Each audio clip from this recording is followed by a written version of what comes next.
ঘরের অন্ধকার এখানে নিশ্ছিদ্র। এই অন্ধকার অমাবস্যাকেও অনায়াসে লজ্জায় ফেলে দিতে পারে।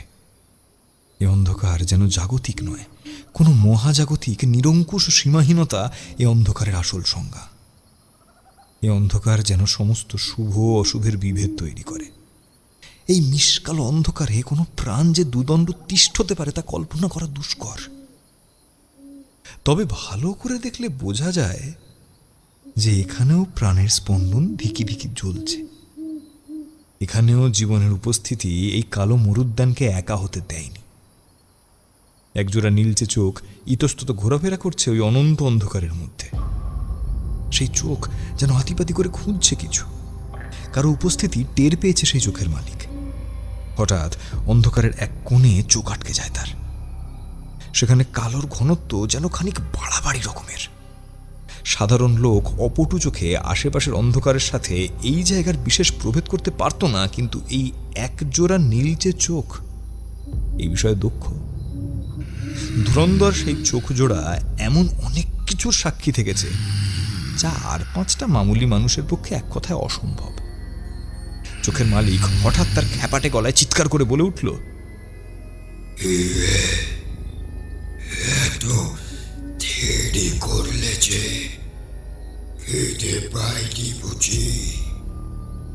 কথা শেষ করে নিজের করা মশকরায় নিজেই খিলখিলিয়ে হেসে ওঠে লোকটা। ওই অন্ধকারেও তার ক্ষয়ে যাওয়া হলদেটে দাঁতের শাড়ি ঝকঝক করে ওঠে। অন্ধকারের অলিতে গলিতে প্রতিধ্বনিত হয় সেই বিশ্রী হাসি। একটা ছটফট করতে থাকা ছোট প্রাণী নিজের বাঁ হাতে তুলে ধরে ওই অন্ধকারের দিকে দেখায় সেই নীলচে চোখের মালিক। ভ্রু নাচিয়ে প্রশ্ন করে, কি অনেক দিন বাদে খরগোশ পেয়েছি, চাই নাকি? কথাগুলো বলতে গিয়ে লোকটার নিজেরই জিভে জল চলে আসে। জিভের জল শুষে নিয়ে আবার খিলখিলিয়ে হেসে ওঠে সেই পাগলাটে লোকটা। তার হাসি থামতেই সেই আধার যেন নড়ে ওঠে। একটা চাপা ফ্যাস ফ্যাসে কণ্ঠস্বর যেন ভেসে আসে অন্ধকারের অতল গহ্বর থেকে।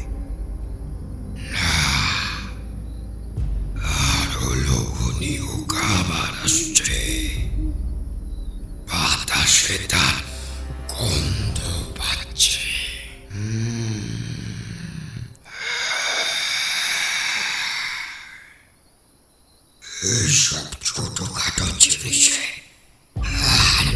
লুটছে না। এবার চাই রাজভোগ। অনেকদিন পর তাজা রক্ত, গরম প্রাণ আসছে,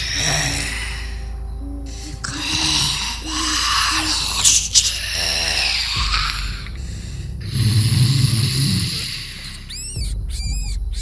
কথাগুলো শুনে পাগলাটে লোকটার চোখ দুটো বড় হয়ে যায়। সে শিকারী কুকুরের মতো বাতাসে নাক টানে। কিসের যেন গন্ধ শোকে সে। তারপর খিলখিলিয়ে হেসে উঠে বলে, আসুক আসুক আসুক, ততক্ষণ না হয় এই খরগোশেই মন ভরাও। তুমি চাকলে আমিও যে প্রসাদ পাবো। লোকটার কথাগুলো কেমন যেন অসংলগ্ন। তার কথার পিঠে সবসময়ই খানিকটা করে খ্যাপাটে হাসি জুড়ে থাকে। পাশে নামিয়ে রাখা ধারালো অস্ত্র ডান হাতে তুলে নেয় লোকটা। তারপর সাজরে চালিয়ে দেয় খরগোশের গলায়। জীবন প্রবাহের শেষ বিন্দু পর্যন্ত ছটফট করতে থাকে সে নিরপরাধ প্রাণী। আজ সে স্বয়ং শয়তানের ভোগ হবে। ধীরে ধীরে নিস্তেজ হয়ে যাওয়া প্রাণীটাকে সেই অন্ধকারের দিকে খানিকটা এগিয়ে দেয় লোকটা। এবার যেন ভোজবাজির মতো সে অন্ধকার পায়ে পায়ে এগিয়ে আসে তার বাড়িয়ে দেওয়া সেই নিথর দেহটার দিকে। চোখ বুজে ফেলে সেই নীল চোখের মালিক। কান খাড়া করে শুনতে থাকে পরম আশ্লেষে মাংস এবং হাড়গোড় চিরানোর শব্দ। ধীরে ধীরে সে শব্দ থেমে যায়। আবার ফুটে ওঠে সেই নীল চোখ। কিছু দূরে অন্ধকারের মধ্যে পড়ে আছে খাবলা মেরে নেওয়া খানিক কাঁচা মাংস। প্রাণীটার ধূসর লোমগুলো রক্তে এবং ধুলো কাদায় মাখামাখি হয়ে লেপ্টে আছে সেই মাংসের গায়ে। লোকটা এক লাফে হামলে পড়ল সেই ফেলে রেখে যাওয়া প্রসাদের উপরে। পরম মমতায় চেটেপুটে খেতে শুরু করলো তখনও খানিক গরম হয়ে থাকা অন্ধকারের প্রসাদ। সমগ্র চরাচর জুড়ে নিস্তব্ধতা বিরাজ করছে, আর তার মধ্যেই নৃশংস বাদ্যযন্ত্রের ঝংকারের মতো তালে তালে বাজতে থাকলো সেই পাগলের কাঁচা মাংস আর হাড়গোড় চিবানোর শব্দ।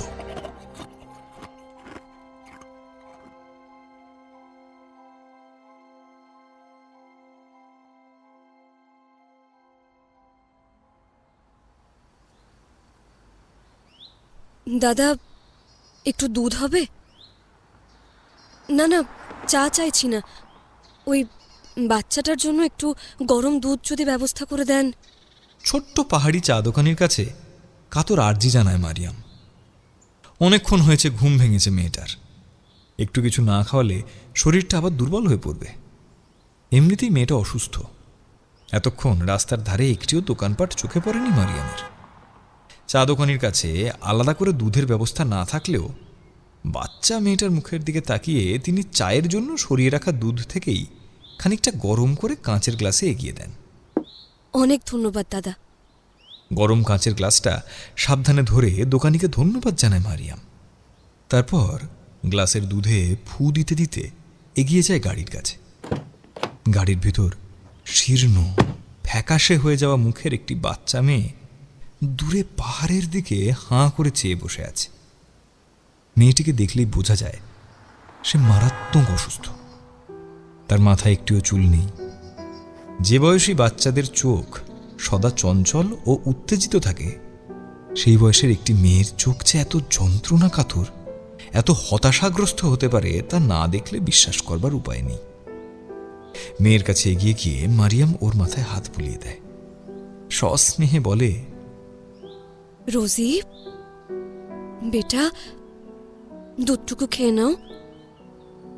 সেই কাল রাতে কোনো রকমে একটা ব্রেড খেয়েছিলে, তারপর থেকে তো পেটে কিচ্ছু পড়েনি। বেলা হয়ে এলো, এইটুকু না খেলে যে আবার উইক লাগবে বেটা। মেয়ের দিকে দুধের গ্লাস এগিয়ে দিতেই সে হতাশ চোখ দুটো চরম বিরক্তিতে ফিরিয়ে নেয়। প্রচন্ড অনীহায় দুধ প্রত্যাখ্যান করে রোজি। প্লিজ মাম্মা, আমি দুধ খাবো না, আমার দুধ খেতে একদম ভালো লাগে না। মাম্মা, আমি হট চকলেট খাবো প্লিজ। মারিয়া মাতান্তরে পড়ে। এই অফরুটে যে কটা দোকানপাট আছে সেখানে হট চকলেট পাওয়া এক প্রকার অসম্ভব। রিসর্টে পৌঁছলে তাও না হয় ব্যবস্থা করার চেষ্টা করতে পারে, কিন্তু এই পথের মাঝে ওইসব শৌখিন খাবারের বন্দোবস্ত করা মুশকিল। অনুনয়ের সুরে মারিয়াম মেয়েকে বোঝানোর চেষ্টা করে। ঠিক আছে বেটা, তোমাকে আমি হট চকলেট খাওয়াবো তো, কিন্তু আগে এই দুধটুকু খেয়ে নাও। রিসর্টে পৌঁছেই আমি তোমাকে হট চকলেট খাওয়াবো, প্রমিস। মেয়ের মাথায় পিঠে হাত বুলিয়ে আবার দুধের গ্লাসটা সামনে এগিয়ে ধরে সে। আবারও ঘাড় নেড়ে প্রস্তাব প্রত্যাখ্যান করে রোজি। কিঞ্চিত বিরক্ত হয়ে চোখ বড় করে মারিয়াম, একটু গম্ভীর গলায় ধমকের সুরেইও বলে, রোজি, তোমাকে অনেকক্ষণ ধরে ভালো মুখে বোঝাচ্ছি, একটু কিছু না খেলে তোমার শরীর এক্ষুনি উইক হয়ে পড়বে। তুমি আবদার করেছিলে বলেই তো এত দূরে বেড়াতে নিয়ে এসেছি। ডক্টর আঙ্কেল কত বারণ করেছিলেন, বলেছিলেন তোমাকে নিয়ে যেন আমি শহরের বাইরে না যাই, তাও আমি কারোর কথা শুনিনি। তোমার আবদার মেটাতে এত দূরে বেড়াতে নিয়ে এসেছি। এখন যে কদিন এখানে থাকবো সে কদিন আমার কথা শুনতেই হবে তোমাকে। এই অজানা অচেনা জায়গায় তোমার যদি হঠাৎ শরীর খারাপ করে তাহলে আমি কি করব বলতে পারো? নাও, খেয়ে নাও তাড়াতাড়ি। তার বকা খেয়ে ছোট্ট রোজির গাল ফুলে যায়। শুকনো ঠোঁট দুটো তিত্তির করে কাঁপতে থাকে। মনে হয় এক্ষুনি তার ওই হতাশ চোখের পাতা বেয়ে অভিমানী অশ্রুধারা নেমে আসবে। প্রমাদ গনে মারিয়াম। কান্নাকাটি করলে আবার এক্সাইটেড হয়ে পড়ে মেয়েটা। পরিস্থিতি সামাল দিতে সে তড়িঘড়ি বলে ওঠে, আচ্ছা ঠিক আছে, তুমি চাও তো যে মাম্মাম অসুবিধায় পড়ুক? ঠিক আছে, তাহলে আর খেতে হবে না, আমি ফেলে দিচ্ছি দুধটা। এইবার অনিচ্ছা সত্ত্বেও দুধের গ্লাস হাতে তুলে নেয় রোজি। শিশু মনে নিজের অনিচ্ছার থেকেও মায়ের অসুবিধায় পড়া বেশি কষ্টকর বলে মনে হয়। বাঁ হাতে নাক টিপে ঠকঠক করে কাঁচের গ্লাসের সাদা তরল সে গলায় ঢেলে দেয়। এই নাও। তারপর বিনা বাক্য ব্যয়ে গ্লাসটা ফিরিয়ে দেয় তার মায়ের হাতে। মারিয়াম একটু হেসে মেয়ের গাল দুটো টিপে দেয়। Good girl. এবার আমরা ঝট করে রিসর্টে পৌঁছে যাব আর পট করে তোমার জন্য হট চকলেটের ব্যবস্থা করব, ঠিক আছে? দুধের দাম মিটিয়ে আবার গাড়িতে এসে বসে মারিয়াম। গুগল ম্যাপ এখনো কাজ করছে, তবে কতক্ষণ নেটওয়ার্ক পাওয়া যাবে তা বলা মুশকিল। ইতিমধ্যেই চারপাশের জনবসতি পাতলা হয়ে এসেছে। হয়তো আর কিছুক্ষণ বাদে তা একেবারেই নেই হয়ে যাবে। তখন রাস্তাঘাটের লোকজনকে জিজ্ঞাসা করেই ওকে গাড়ি চালাতে হবে। চাবি ঘুরিয়ে গাড়ি স্টার্ট করে মারিয়াম। তার মনে এখনো সংশয় কাটছে না। সমস্ত শুভাকাঙ্ক্ষীদের পরামর্শ উপেক্ষা করে স্রেফ মেয়ের কথা রাখতে এত দূরে চলে আসা ঠিক হলো কিনা তা বুঝতে পারছে না সে। কিন্তু ও আর কি করবে? রোজি যে জেদ ধরে বসেছিল তাকে পাহাড়ে নিয়ে যেতেই হবে। মেয়ের কোনো কথাই ফেলতে পারে না মারিয়াম। কেমন করেই বা পারবে? এই মেয়েটি ছাড়া এত বড় পৃথিবীতে তার নিজের বলতে আর কেই বা আছে? তাছাড়া রোজি বা আর কতদিন তার সাথে থাকবে তাও সে জানে না। ডাক্তাররা প্রায় জবাব দিয়েই দিয়েছেন, লাস্ট স্টেজ লিউকোমিয়া, সহজ কথায় যাকে বলে ব্লাড ক্যান্সার। সেই মারণ রোগ একটু একটু করে গ্রাস করে নিচ্ছে ওইটুকু প্রাণকে। না, এই রোগ আর ওর সারবে না। তাই যতদিন মেয়েটা কাছে আছে, এই সবুজ পৃথিবীতে শ্বাস নিচ্ছে, ততদিন তার স্বাদ আহ্লাদগুলো মেটানোর কমতি রাখে না মারিয়াম। সে যে আর 5টা মেয়ের মতো তার মার কোলে বেশি দিন থাকবে না। কাজেই নিজের মেয়ের এই অল্প কদিনের জীবনে সে যাতে সবটুকু আনন্দ উপভোগ করতে পারে, তার জন্য সব করতে পারে মারিয়াম। এর জন্য প্রয়োজনে সারা পৃথিবীর বিপক্ষে গিয়েও সে লড়তে পারে। দিন 15 আগে যখন প্রথমবার রোজির ডাক্তারবাবুকে সে তার এই বেড়াতে আসার কথা বলেছিল, তখন প্রায় আঁতকে উঠেছিলেন সেই চিকিৎসক। সাফ জানিয়ে দিয়েছিলেন এই বিষয়ে তার কোনো মত নেই। কলকাতার শহর ছেড়ে বেরোনো মানেই বিপদকে ডেকে আনার সমান। সাধারণ ওষুধপত্রে আর বেশি দিন কাজ হয় না রোজির। সামান্য বাড়াবাড়ি হলেই রাত বিরেতে হসপিটালের এমার্জেন্সিতে ভর্তি করতে হয়। ন্যূনতম 48 ঘন্টা পর্যবেক্ষণে রেখে তবে নিশ্চিন্ত হন ডাক্তারবাবু। এমন রোগীকে যে কোন সাহসে তার মা পাহাড়ে বেড়াতে নিয়ে যেতে চান তা ভেবে আশ্চর্য হয়ে গিয়েছিলেন সেই চিকিৎসক। মারিয়ামের অফিসের সহকর্মী হেমন্তদা ও রুচিরাদিও অনেকবার মানা করেছিল তাকে, কিন্তু সে কারোর কথাই শোনেনি। মারিয়ামের মনে তখন একটাই কথা ঘুরছিল, আর কতদিনই বা পারবে মেয়েটার আবদার মেটাতে? আজ না হয় কাল তো বিপদটা ঘটবেই। তাই সকলের বিপক্ষে গিয়ে একাই ড্রাইভ করে মেয়েকে বেড়াতে আসার সিদ্ধান্ত নিয়েছিল সে। কিন্তু এখন শহর থেকে এত দূরে এসে একটু দুশ্চিন্তাই হচ্ছে তার। কে জানে, যদি বাড়াবাড়ি হয় তখনও কি করবে? ধীরে ধীরে অন্ধকার নেমে আসছে পাহাড়ের বুকে। সে অন্ধকার যেন মারিয়ামের মনের অন্ধকারের মতোই ঝাপসা, কুয়াশা মাখা। গাড়ির হেডলাইট অন করে দেয় মারিয়াম। একজোড়া হলদে আলো পাহাড়ের সেই ঝাপসা আধার কাটিয়ে পথ দেখায় ঠিকই, কিন্তু ওর মনের আধার কাটানোর দিশা দেখাতে পারে না।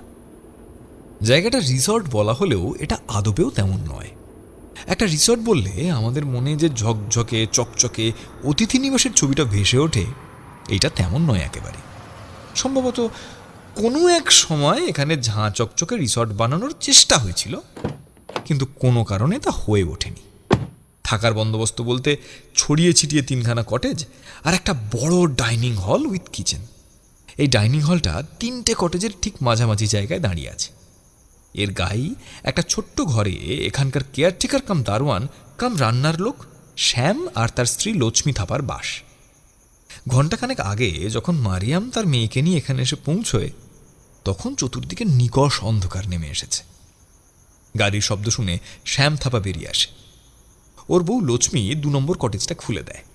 শ্যাম গাড়ির ডিকি থেকে লাগেজ নামাতে নামাতে জিজ্ঞাসা করে, ম্যাডাম জি, আপনারা কি দুজনই আছেন? ছোট্ট করে জবাব দেয় মারিয়াম। কলকাতা থেকে ফোনে বুকিং করেছিল জায়গাটার। একটা ডাবল বেডরুম নিয়েছিল সে। বুকিংয়ের সময় কজন আসবে এমন কোনো জিজ্ঞাসাবাদ কর্তৃপক্ষের তরফে করা হয়নি, কাজেই এদের জানার কথাও নয়।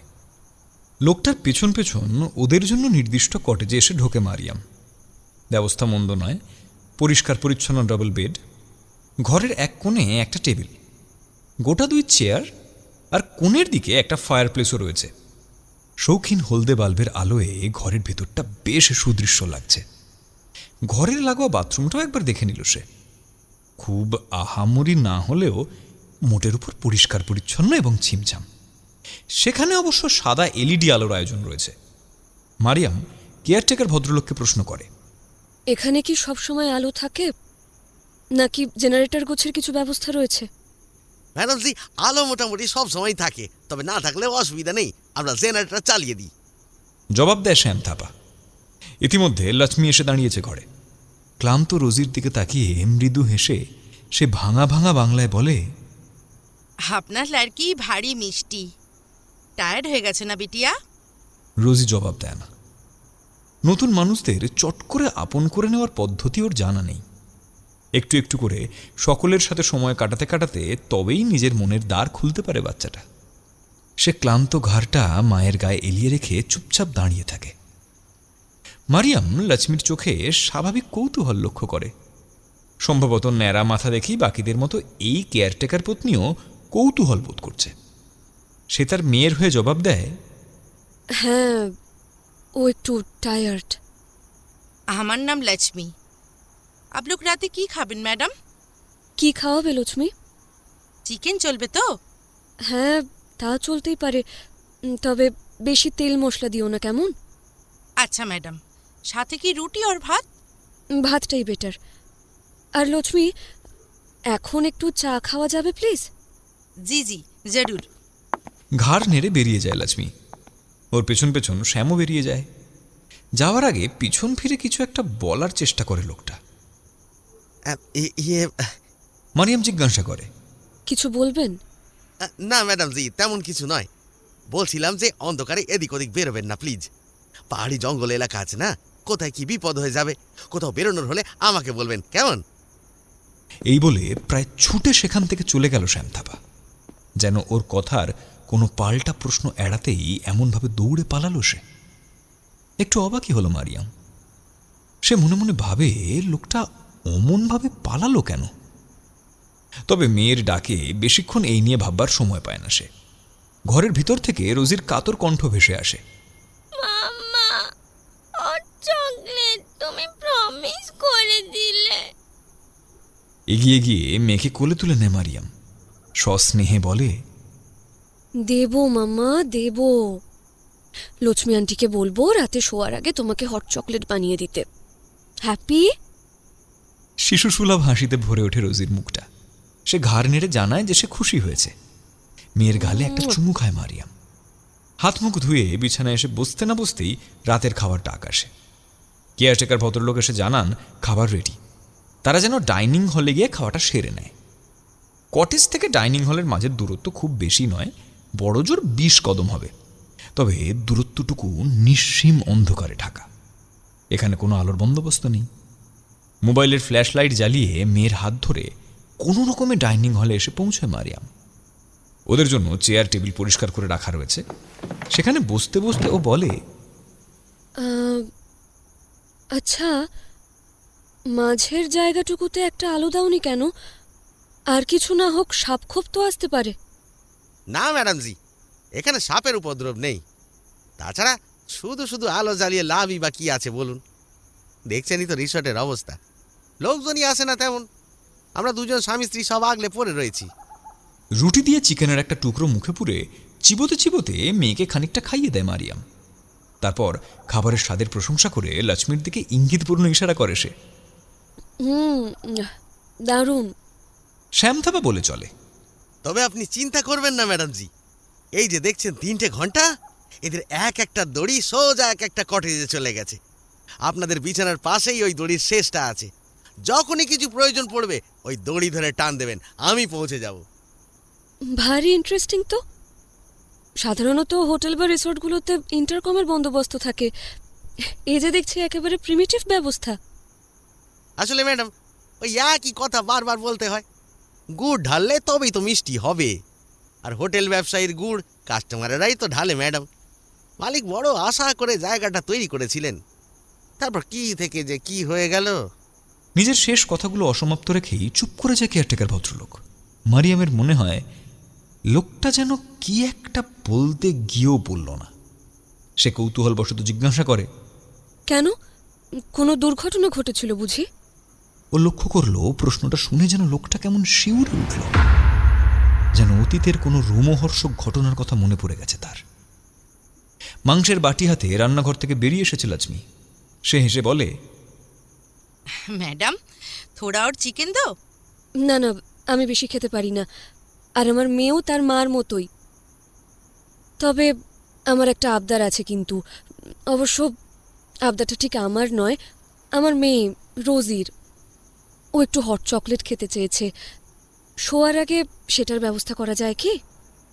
হ্যাঁ হ্যাঁ ম্যাডামজি, আপনারা রুমে গিয়ে বসবেন, আমি বানিয়ে নিয়ে যাব।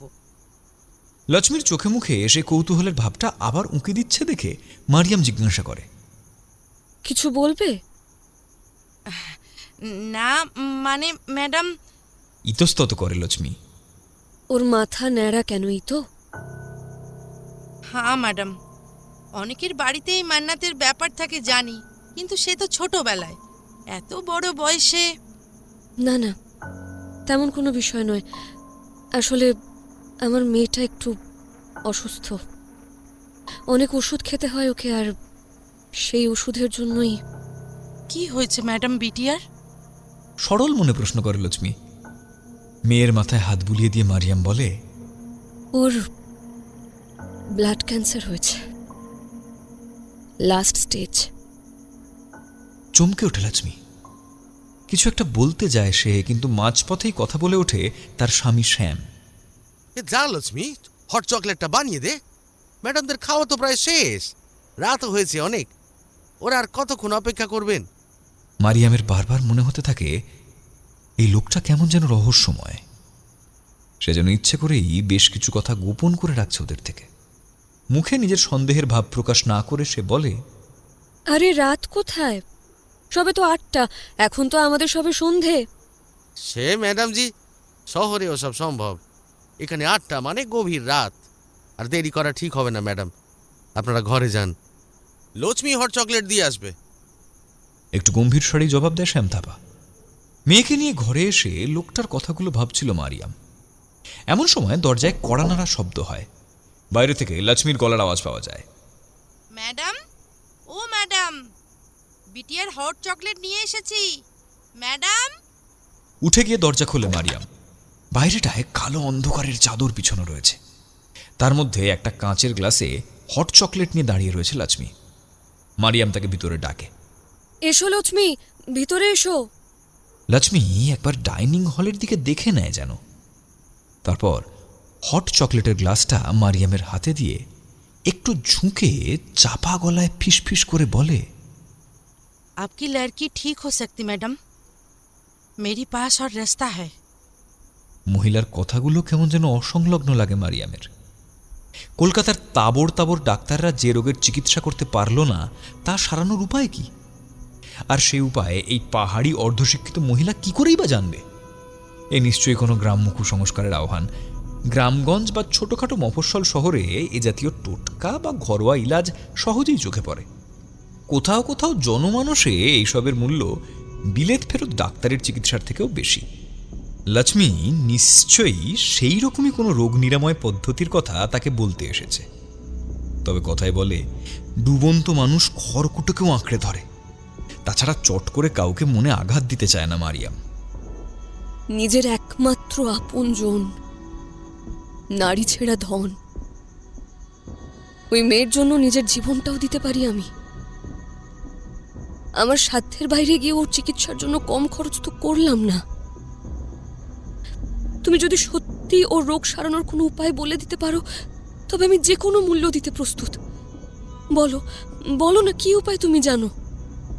লক্ষ্মী চারপাশের অন্ধকারে কি দেখলো কে জানে, তবে গলাটা আরো এক ধাপ খাদে নামিয়ে ফিসফিসিয়ে বলল, अभी नहीं ম্যাডাম, এখন নয়, কাল সকালে যখন আমার মরদ বাজারে যাবে আমি তখন আসব। এখন আমি আসি ম্যাডাম। আপনারা দরজাটা বন্ধ করে শুয়ে পড়ুন। কোনো দরকার হলে ঘন্টির রশিতে টান দেবেন। মুখের উপর দরজাটা টেনে দিয়ে বিদায় নিল লক্ষ্মী। রোজি ততক্ষণে এসে মায়ের হাত থেকে হট চকলেটের গ্লাসটা ছিনতাই করে নিয়ে গেছে। একটা চেয়ারে বসে পা দোলাতে দোলাতে মনের আনন্দে সেই গরম পানিয়ে মৃদু চুমুক দিতে থাকে সে। মেয়ের শীর্ণ শরীরের দিকে তাকিয়ে একটা দীর্ঘশ্বাস ফেলে মারিয়াম। ঝুঁকের মাথায় এতটা এসে কি ঠিক করলাম? আমার না সবেতেই বড্ড চটজলদি ডিসিশন নেওয়া। সারা জীবন আমাকে এই কারণে কম বিপদে তো পড়তে হয়নি। তবু আমি জানি না কেন এই চারিত্রিক বৈশিষ্ট্য কোনোদিনই বদলাতে পারলাম না। স্বামী, সংসার সব হারিয়েছি। এই হঠকারী সিদ্ধান্তের কারণে নিজের বাবা মাকেও হারিয়েছি। আজ আজ তারা সকলেই নিজের নিজের জায়গায় সুখী আছেন। এদিকে আমি নানান সমস্যায় জর্জরিত হয়ে কেঁদে মরছি আর ওদের কথা ভেবে মরছি। আর এই সব হয়েছে তাদেরই ভালো করতে গিয়ে। আজ আবার যে সিদ্ধান্তটা নিয়ে এত দূর এগিয়ে এসেছি, জানি না তা আমায় কোন বিপদের সামনে নিয়ে গিয়ে দাঁড় করাবে। কিন্তু একজন মা হিসেবে আমি আর কি করতে পারতাম?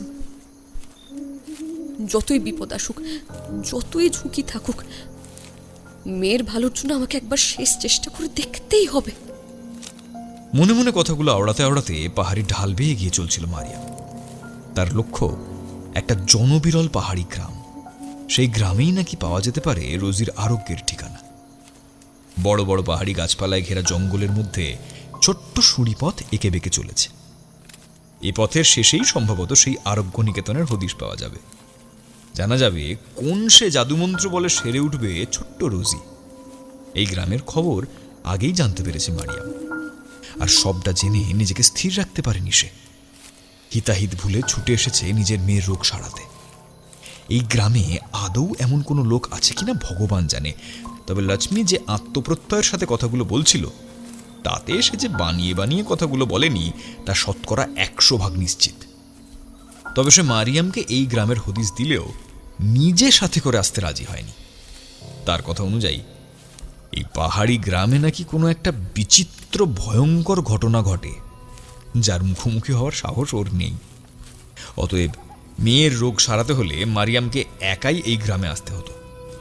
তবে ভয় পেয়ে পিছু হটেনি মারিয়াম। সন্তানের মঙ্গল কামনায় মারা যে পাতালেও যেতে রাজি হয়ে যায়। এ তো মামুলি একটা পাহাড়ি গ্রাম। তখন সবে ঘুম থেকে উঠেছে মা মেয়েতে। এমন সময় একটা বড় ট্রেতে করে কফি আর নুডলস নিয়ে হাজির হয় লক্ষ্মী। জানলার বাইরে আকাশটা মেঘলা হয়েছিল। লক্ষ্মীকে ঘরের ভিতর ডেকে নেয় মারিয়াম। রোজি নুডলস খেতে ভীষণ পছন্দ করে। ওকে কাঁটা চামচ আর নুডলসের বাটি দিয়ে টেবিলের পাশে বসিয়ে দেয় তার মা। তারপর মাথায় হাত বুলিয়ে দিয়ে বলে, বেটা, তুমি খাও কেমন? আমি একটু আন্টির সাথে গল্প করি। মিষ্টি করে ঘাড় নাড়ে রোজি। কাঁটা চামচ দিয়ে পছন্দের নুডলস জড়িয়ে মুখে পুড়তে থাকে সে। সেই নুডলসের যেটুকু অংশ ওর ওই ছোট্ট মুখে আটতে পারে, তার বাকিটা ঝুলঝুল করতে থাকে মুখের বাইরে। শিশুসুলভ ছেলে মানুষিতে সুরুত সুরুত শব্দ করে সেগুলোকে মুখের অন্তরে টেনে নিতে থাকে রুগ্ন মেয়েটা। সেদিকে দেখতে দেখতে লক্ষ্মীর মুখে একটা মন খারাপ করা হাসি ফুটে ওঠে। সে একটু ধরা গলায় বলে, আমারও একটা লড়কি ছিল জানেন ম্যাডাম। আজ সে থাকলে রোজি বিটিয়ার মতোই অনেক বড় হতো। শেষ কথাগুলো বলতে গিয়ে মহিলার গলাটা কেমন যেন কেঁপে ওঠে। হয়তো বের হয়ে আসতে চাওয়া কান্নার দলাটাকে জোর করে ঢোক গিলে নেয় সে। মারিয়াম আর এক মায়ের যন্ত্রণা বুঝতে পেরে তার কাঁধে হাত রেখে জিজ্ঞাসা করে, কি হয়েছিল? লক্ষ্মীর চোখের জল এবারে বাঁধ মানে না। তার গোলাপি গালের উপর দিয়ে গড়িয়ে পড়ে চকচকে 2 ফোঁটা জল। হাতের পিঠ দিয়ে সেই জল মুছে নিয়ে জড়ানো গলায় মহিলা বলে, নিউমোনিয়া। সির্ফ 4 দিনের জ্বরে আমাকে আর ওর বাবাকে ছেড়ে চলে গেই সীতা। ডাক্তারের কাছে নিয়ে যাওনি? ওইটাই সবচেয়ে বড় আফসোস ম্যাডাম। তখন বর্ষাকাল, পাহাড়ে ধস নেমেছে। মেয়েটাকে যে হাসপাতালে নিয়ে যাব তার কোনো সুযোগই পেলাম না। এখানকার একজন বুড়া ডাক্তার সাহেব ছিলেন, তিনি দেখেছিলেন, লেকিন এই ওই দশের কারণে ওষুধটুকু দিতে পারলাম না মেয়েটাকে। কথাগুলো বলতে বলতে কান্নায় ভেঙে পড়ে লক্ষ্মী। মারিয়াম মনে মনে ওই মহিলার দুঃখের কথা ভেবে কষ্ট পায়। সে তো তবু ভালো ডাক্তার দেখাতে পেরেছে রোজিকে, ওষুধ দিতে পেরেছে, প্রয়োজনে হাসপাতালেও ভর্তি করতে পেরেছে। কিন্তু এই মহিলা, সে তো নিজের মেয়েকে একটু একটু করে চোখের সামনে মরতে দেখেছে, তাও বিনা চিকিৎসায়। ঈশ্বর যেন এমন যন্ত্রণা কোনো মাকে না দেন। তোমার তো বয়স বেশি নয়, আর কখনো চেষ্টা করনি বাচ্চা কাচ্চার? না ম্যাডাম, সেটা হওয়ার সময় ডাক্তার বলে দিয়েছিলেন যে আমার আর কোনোদিনই বাচ্চা হবে না। এবার কথা ঘোরায় মারিয়াম। আচ্ছা লক্ষ্মী, তুমি কাল রাতে কি যেন বলছিলে? প্রশ্নটা শুনেই আবার গত রাতের মতোই যেন শিউরে উঠে লক্ষ্মী। সেই বদ্ধ ঘরের ভিতর সে যেন কোনো অদৃশ্য আততায়ীকে খোঁজার চেষ্টা করলো চারপাশে তাকিয়ে। তারপর তেমন ভয়ের কিছু না দেখে একটা স্বস্তির নিঃশ্বাস ফেলল মহিলা। মারিয়াম আর সে বড়জোর এক হাতের দূরত্বে বসেছিল। সেই দূরত্বটুকুও যেন নিরাপদ মনে হলো না লক্ষ্মীর। একটু ঝুঁকে ফিস ফিসিয়ে সাবধান করে সে। আস্তে আস্তে বলুন ম্যাডাম জি, এখানে দেওয়ালেরও কান আছে। মারিয়াম ভ্রু কুঁচকে তাকায় ওর দিকে, অবাক হয়ে জিজ্ঞাসা করে, এত গোপনীয়তার কি আছে লক্ষ্মী? এখানে তো তুমি আর আমি বাদে আর কেউ নেই। যা বলার স্পষ্ট করে বলো। লক্ষ্মী থাপা আবার উত্তেজিত হয়ে বলে, আস্তে বলুন ম্যাডাম জি, আস্তে বলুন। এখানে আপনি আর আমি ছাড়া আর কেউ না থাকলেও যাকে নিয়ে কথা বলছি তার কান কিন্তু সব জায়গাতেই ছড়িয়ে আছে ম্যাডাম। ওর মুখে ভয়ের ছাপ স্পষ্ট। কৌতূহলী হয়ে মারিয়াম প্রশ্ন করে, কাকে নিয়ে কথা বলছো তুমি? কে সে? তার নাম কেউ জানে না ম্যাডাম। তার ইচ্ছা না হলে তিনি কাউকে দেখা দেন না। পাহাড়িরা বলে ও নাকি অন্ধকারের উপাসনা করে। হ্যাঁ, আমি শুনেছি ও নাকি মৃত মানুষকে জ্যান্ত করতে পারে। মারিয়াম মনে মনে ভাবে এমনই কিছু একটা বুজরুকির আশঙ্কা সে করছিল। তবু মুখে কিছু প্রকাশ না করে উল্টে আগ্রহ দেখায় ও। জিজ্ঞাসা করে, কিছু মনে করো না লক্ষ্মী, যদি সত্যি সেই মানুষটি মৃতের দেহে প্রাণ সঞ্চার করতেই পারতো, তাহলে তোমার মেয়েকে নিয়ে গেলেন না কেন তার কাছে? লক্ষ্মীর মুখ থেকে একটা দীর্ঘশ্বাস বেরিয়ে এলো। মহিলা নিজের কপাল চাপড়ে উত্তর দিল, ভয়ে ম্যাডাম জি, ভয়ে। ওখানে পদে পদে বিপদ। আন্ধেরা সব কিছু গিলে খায়। আপনি যা মাংবেন তাই পাবেন, लेकिन बदले में कुछ देना भी पड़ता है।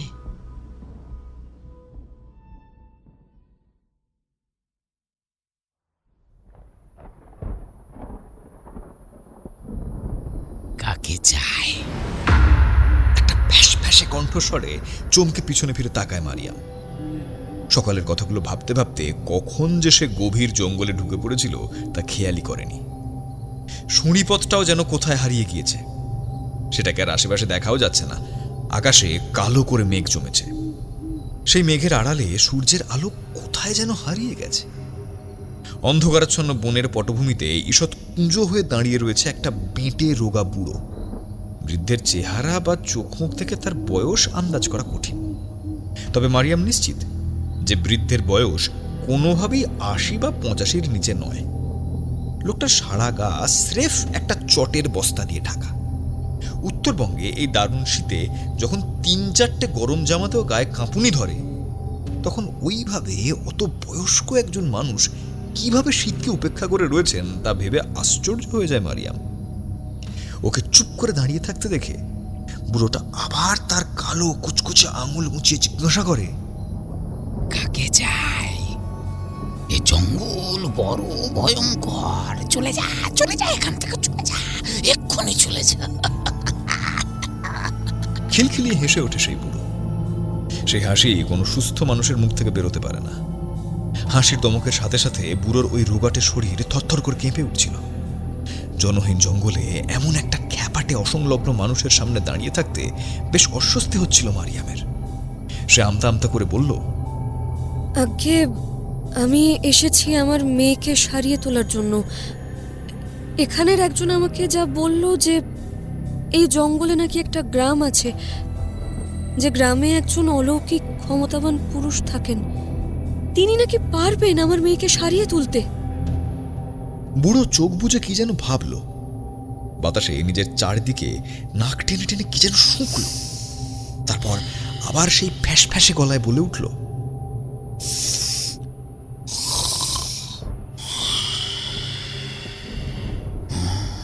ওকে কালে ডেকেছে। এত সহজে কালের হাত থেকে নিস্তার পাওয়া যায় না। মেয়েকে ফিরে পাবি না তুই, কিন্তু কিন্তু এখানে বেশিক্ষণ থাকলে তোকেও যে মরতে হবে। তার থেকে যা বলছি তাই কর, ফিরে যা ফিরে যা ফিরে যা ফিরে যা এখান থেকে। মেনে নে তোর ভবিতব্যকে, আস্তে আস্তে বলার চেষ্টা কর, তোর মেয়েকে বলার চেষ্টা কর। কথা শেষ করেই খিলখিলিয়ে হেসে ওঠে বৃদ্ধ। রোজির যে মারণ ব্যাধি হয়েছে কই, তা তো সে একবারও বলেনি। তাহলে এই বুড়ো জানলো কি করে যে তাকে আর বাঁচানো সম্ভব নয়? তবে কি লক্ষ্মী যার কথা বলছিল এই সে? ও ছুটে বুড়োর পায়ের কাছে গিয়ে হাঁটু গেড়ে বসে পড়ে। কান্না ভেজা গলায় কাকুতি মিনতি করে ওঠে মারিয়াম। বাবা, আপনি জানেন যখন যে আমার মেয়ের কি হয়েছে, তখন ওর সেই রোগ সারানোর উপায়ও আপনি জানেন। দয়া করে আমায় বলে দিন সেই উপায়। আমার মেয়েটা ছাড়া যে আর কেউ নেই আমার। ওকে বাঁচানোর জন্য আমি নিজের প্রাণ দিতেও রাজি আছি। শুধু একটিবার বলে দিন যে ওকে কিভাবে বাঁচাবো। পারবি না সে কাজ করতে। বলতে মজা লাগে, কিন্তু করতে গেলে বোঝা যায় যে কত ধানে কত চাল। মাঝখান থেকে অন্ধকারকে জাগানোর খেসারত দিতে হবে তোকে। আমার কথা শোন, মানে পালা এখান থেকে, চলে যা চলে যা চলে যা। গর্জে ওঠে সেই বুড়ো। তার নীলচে চোখের মনি রক্তিম হয়ে ওঠে। রাগে গড়গড় করতে থাকে বুড়ো। আশেপাশে কোথাও একটা কর্কর শব্দে বাজ পড়ে। বিদ্যুৎ চমকের আলোয় উজ্জ্বল হয়ে ওঠে জঙ্গলের অন্ধকার।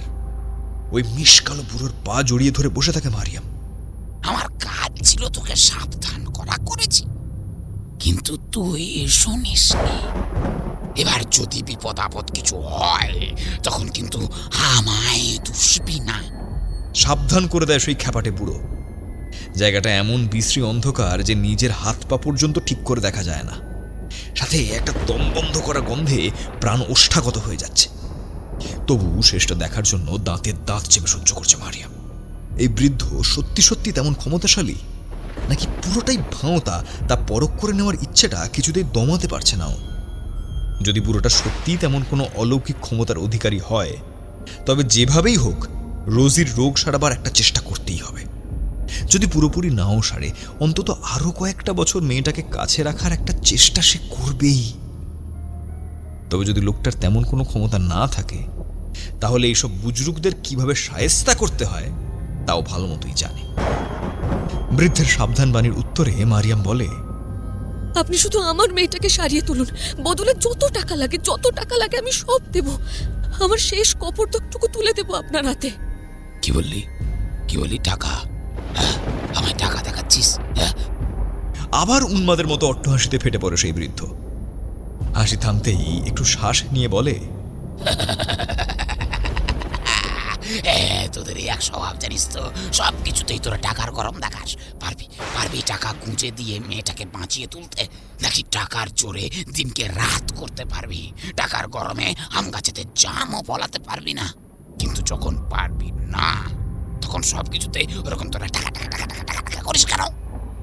মারিয়াম একটু ধন্দে পড়ে গেল। মনের মধ্যে শতেক দ্বিধা নিয়ে সে প্রশ্ন করল, আমার মেয়েকে সারিয়ে তুলতে আপনার টাকা চাই না বাবা? টাকা দিয়ে কি হবে রে মেয়ে? তার থেকে অনেক দামি জিনিস লাগে আমার। পারবি দিতে? বুড়োর কথা শুনে মারিয়াম যেমন অবাক হয়, তেমনি তার একটু ভয় ভয় লাগতে শুরু করে। সে লক্ষ্য করেছে এতক্ষণ ধরে কথা বলার মধ্যে একবারও বুড়োর কথা শুনে মনে হয়নি রোজিকে বাঁচিয়ে তুলতে সে অক্ষম, বরং বৃদ্ধ এমন আত্মপ্রত্যয়ের সাথে কথাগুলো বলছে যেন এ কাজ তার কাছে ছেলে খেলার সমান। বুড়োর এই আত্মবিশ্বাস মারিয়ামকে অবাক করছে। এর আগে কোনো ভাওতাবাজকে এত দৃপ্ত ভঙ্গিতে কথা বলতে দেখেনিও। আর ভয় লাগছে বুড়োর কথা শুনে। আরো দামি জিনিস চাই তার। সেই দামি জিনিসটা কি? এই জঙ্গলি বৃদ্ধ আবার ওর ইজ্জত নেওয়ার কথা ভাবছে না তো? মনে মনে নিজেকে গুটিয়ে নেয় মারিয়াম।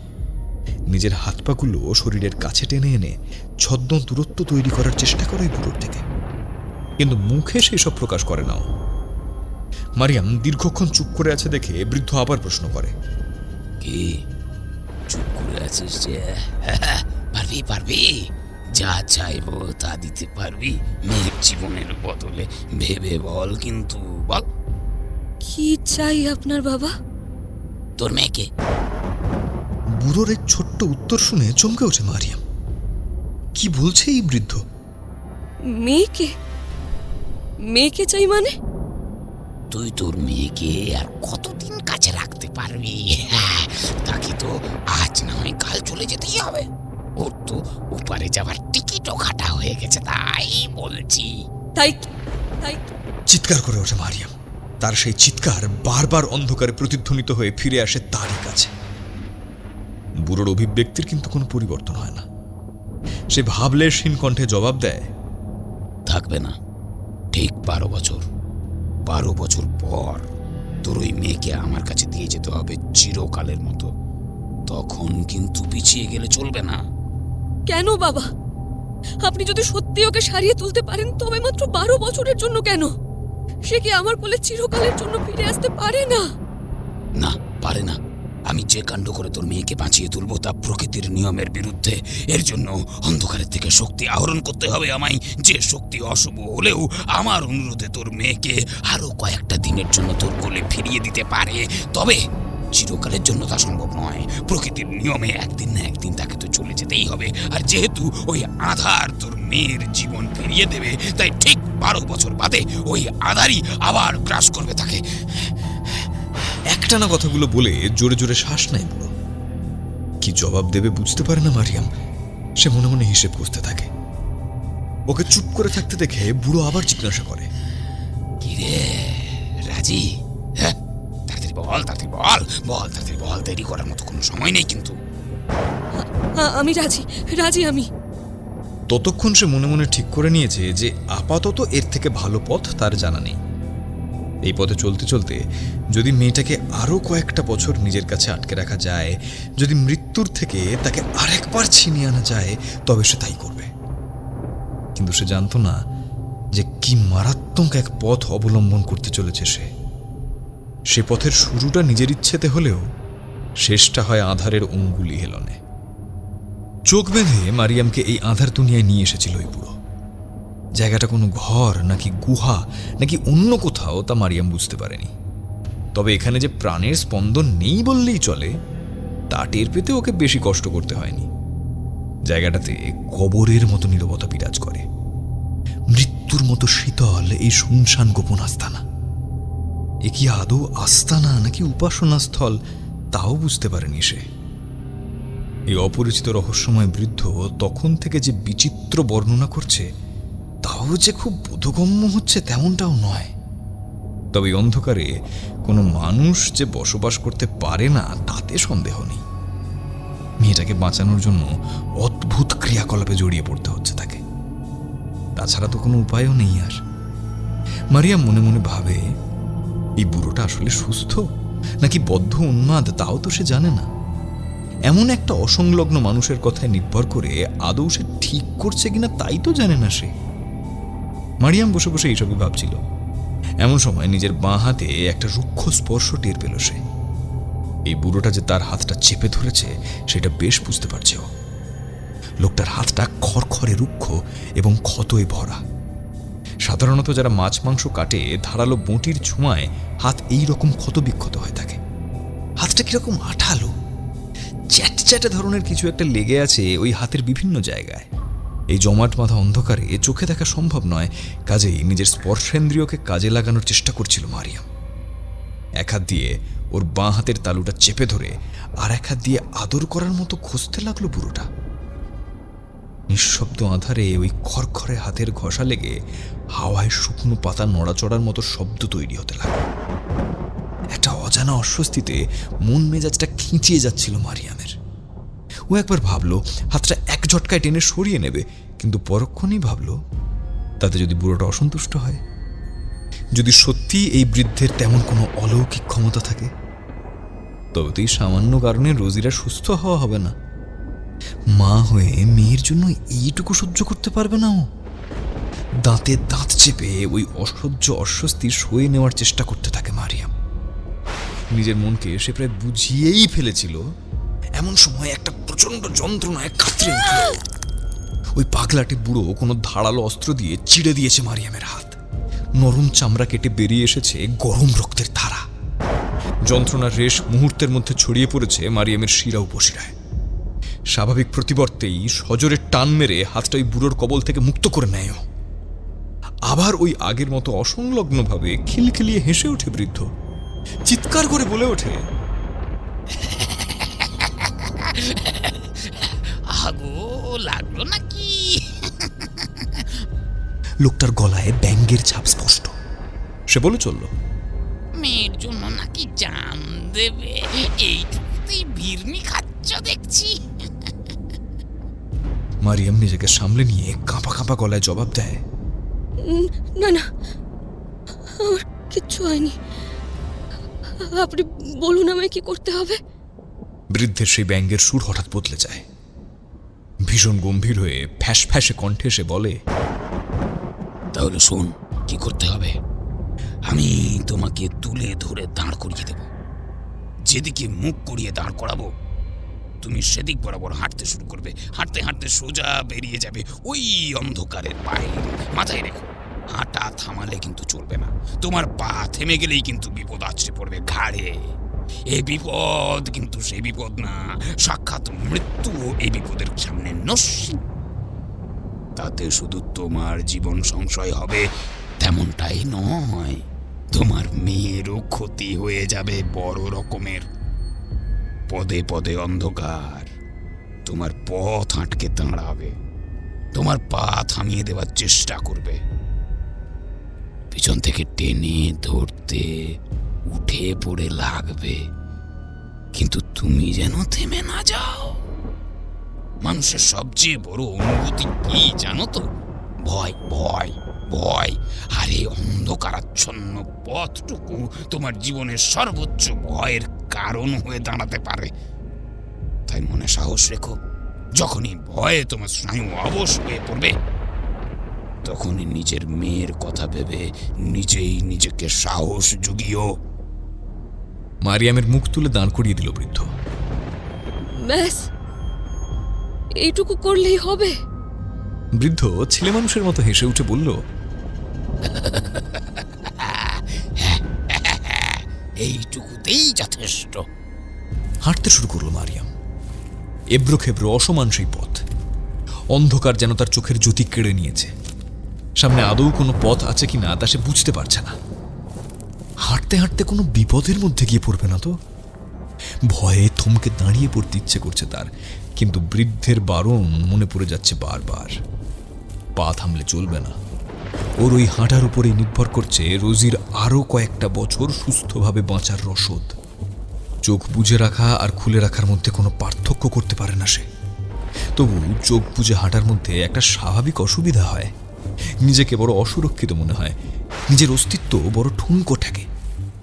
কিছুক্ষণ হাঁটার পর মারিয়াম লক্ষ্য করলো তার পাশে পাশে হাতখানেক দূরত্ব বজায় রেখে আরও কেউ যেন হেঁটে চলেছে। ওই অন্ধকারের মধ্যে যেন আরও এক মোচ বেশি অন্ধকার ওকে অনুসরণ করে চলেছে। সেই চাপ বাঁধা অন্ধকার যেন লক্ষ্য রাখছে যে সে ঠিক মতো নিয়ম মানছে কিনা। কি মনে হতেই মারিয়াম চিৎকার করে জিজ্ঞাসা করে, কে কে কে ওখানে? কে ওখানে? ওর কথাগুলো অন্ধকারে প্রতিধ্বনিত হয়ে ফিরে আসে, কিন্তু কোনো জবাব আসে না। অনেক দূর থেকে বৃদ্ধের খিলখিলিয়ে ওঠার শব্দ কানে ভেসে আসে। সুদূর পাতালপুরি থেকে যেন বৃদ্ধ বলতে থাকে, হাঁটো, হাঁটতে থাকো, পা থামিও না। মেয়ের কথা ভাবো। সাথে যোগ্য সঙ্গত দিতে থাকে সেই অসংলগ্ন হাসি। বেশ কিছুক্ষণ একটানা এইভাবে হাঁটতে থাকার পরে দূরে একটা আবছা আলোর রেখা দেখতে পায় মারিয়াম।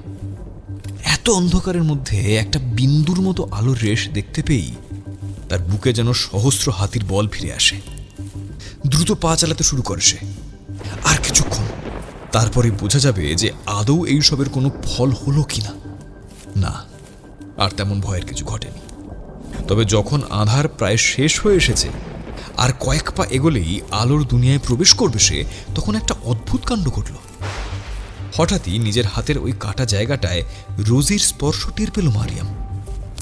নিজের সন্তানের স্পর্শ সব মায়েরাই চেনে। মারিয়াম চমকে ওঠে। রোজি এখানে এলো কি করে? নাকি সে ভুল ভাবছে? এটা কি সত্যি নাকি ভ্রম? তার এই 7-5 চিন্তাভাবনা হঠাৎ একটা পরিচিত কণ্ঠে দুম করে ছিঁড়ে গেল। মাম্মা, মাম্মা, তুমি চলে যাচ্ছ? নিজের মেয়ের এই পরিচিত কণ্ঠস্বর চিনতে ভুল হয়নি মারিয়ামের। সে চিৎকার করে চতুর্দিকে অন্ধকারে খোঁজার চেষ্টা করতে থাকে মেয়েকে। বেটা, বেটা, বেটা, বেটা। কালো আর কালো অন্ধকারের মধ্যে কিছুই দেখতে পায় না সে। হতাশ ও অবসন্ন গলায় ডুকরে ওঠে মারিয়াম। বেটা, তুমি কোথায়? বেটা, বেটা। আর কোনো উত্তর আসে না অন্ধকারের মধ্যে থেকে। বিভ্রান্ত হয়ে আরেকটু হলেই থমকে দাঁড়িয়ে পড়ছিল সে, কিন্তু সাথে সাথে বৃদ্ধের কথা মনে পড়ে যায়। থামলে চলবে না। হাঁটতে হাঁটতে অন্ধকার পেরিয়ে আলোর পথে এসে দাঁড়ায় মারিয়াম। আকাশের মেঘ কেটে গেছে। পাহাড়ি কুয়াশা ধীরে ধীরে নিজেকে গুটিয়ে নিচ্ছে জঙ্গলের কোনায় কোনায়। আলোর জগতে পা রেখে মনটা কেমন যেন ভালো হয়ে যায় মারিয়ামের। নিজের হাতের ওই কাটা জায়গাটার দিকে তাকায় সে। না, সেখানে এখন আর কোনো ক্ষত দেখা যাচ্ছে না। সব স্বাভাবিক। কোনো ভোজবাজিতে যেন মিলিয়ে গেছে সব কষ্ট, সব যন্ত্রণা। এবার মেয়ের কাছে গিয়ে তাকে দেখার পালা যে আদৌ এসবের কোনো লাভ হলো কিনা। ছুটে রিসর্টে যায় মারিয়াম। তাকে দেখতে না পেয়ে কেয়ারটেকার শ্যাম থাপা চিন্তায় পড়ে গিয়েছিল। আর একটু হলেই সে ছুটত লোকাল থানায় খবর দিতে। চোখের ইশারায় লক্ষ্মী জিজ্ঞাসা করে সব ঠিক আছে কিনা। তাকে আশ্বস্ত করে মেয়ের কাছে ছুটে যায় মারিয়াম। রোজি তখন বসে বসে একটা জিগস পাজল নিয়ে খেলছিল। মাকে ছুটে আসতে দেখে জড়িয়ে ধরে মেয়েটা। আদুরে গলায় বলে, দেখো মাম্মা, শ্যাম আঙ্কেল আমার জন্য বাজার থেকে এইটা এনে দিয়েছে। মেয়ের চোখে মুখে অদ্ভুত একটা ঔজ্জ্বল্য লক্ষ্য করে মারিয়াম। তার মন বলছে কাজ হয়েছে। আপাতত মেয়ের মুখের ওই হাসি কিছুক্ষণ আগে কাটিয়ে আসা ওই বিচিত্র আধার অনুভূতি ভুলিয়ে দেওয়ার জন্য যথেষ্ট। বাকিটা সময় বলবে। কলকাতায় ফিরেই ডাক্তারকে দেখাতে হবে রোজিকে। পুরোপুরি নিশ্চিত হতে হবে যে তার রোগ আদৌ সারল কিনা। এবার তাদের বাড়ি ফেরার পালা।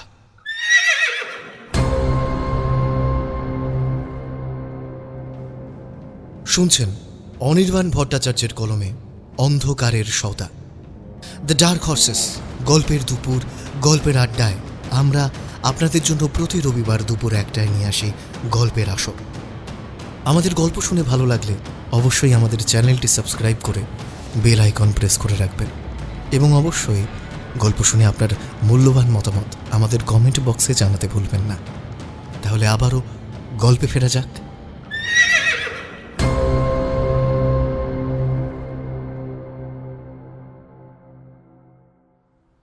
অন্ধকারের বুড়ো আজ একটা পাখি ধরে এনেছে। সেই জমাট বাঁধা অন্ধকারকে পাখির মাংসই ভোগ দেবে সে। অন্ধকারের খিদে বাড়ছে। তার ফাঁদে পা দিয়েছে আর একজন অসহায় মানুষ। আধার দুনিয়ার কাছে মাথা বিকিয়েছে সে। এইবার শুধু কিছু সময়ের অপেক্ষা, তারপরেই শিকার ধরার পালা। বহু বছর বাদে আরো একবার মানুষের রক্তে রাঙা হবে এই আঁধার উপত্যকা। প্রিয়জনের চোখের জলে সিক্ত হবে এই শান বাঁধানো রাজ্যপাট। এইসবই যে অন্ধকারের একমাত্র চাহিদা। ততদিন ধৈর্য ধরে শান্ত করে রাখতে হবে সেই আঁধারকে। এ দায়িত্ব যে তারই কাঁধে অর্পিত হয়েছে। ধারালো অস্ত্রটা তুলে নিয়ে পাখির গলায় কোপ বসিয়ে দেয় বুড়ো। ফিনকি দিয়ে রক্ত ছুটতে থাকে। সামনে অন্ধকারকে আহ্বান করে বৃদ্ধ বলে ওঠে, নাও নাও নাও নাও, ভোগ নাও, প্রসাদ করে দাও আমায়। আর কিছুদিন তারপরেই খিলখিলিয়ে হেসে ওঠে বৃদ্ধ। সেই হাসিতে চমকে ওঠে চড়াচড়।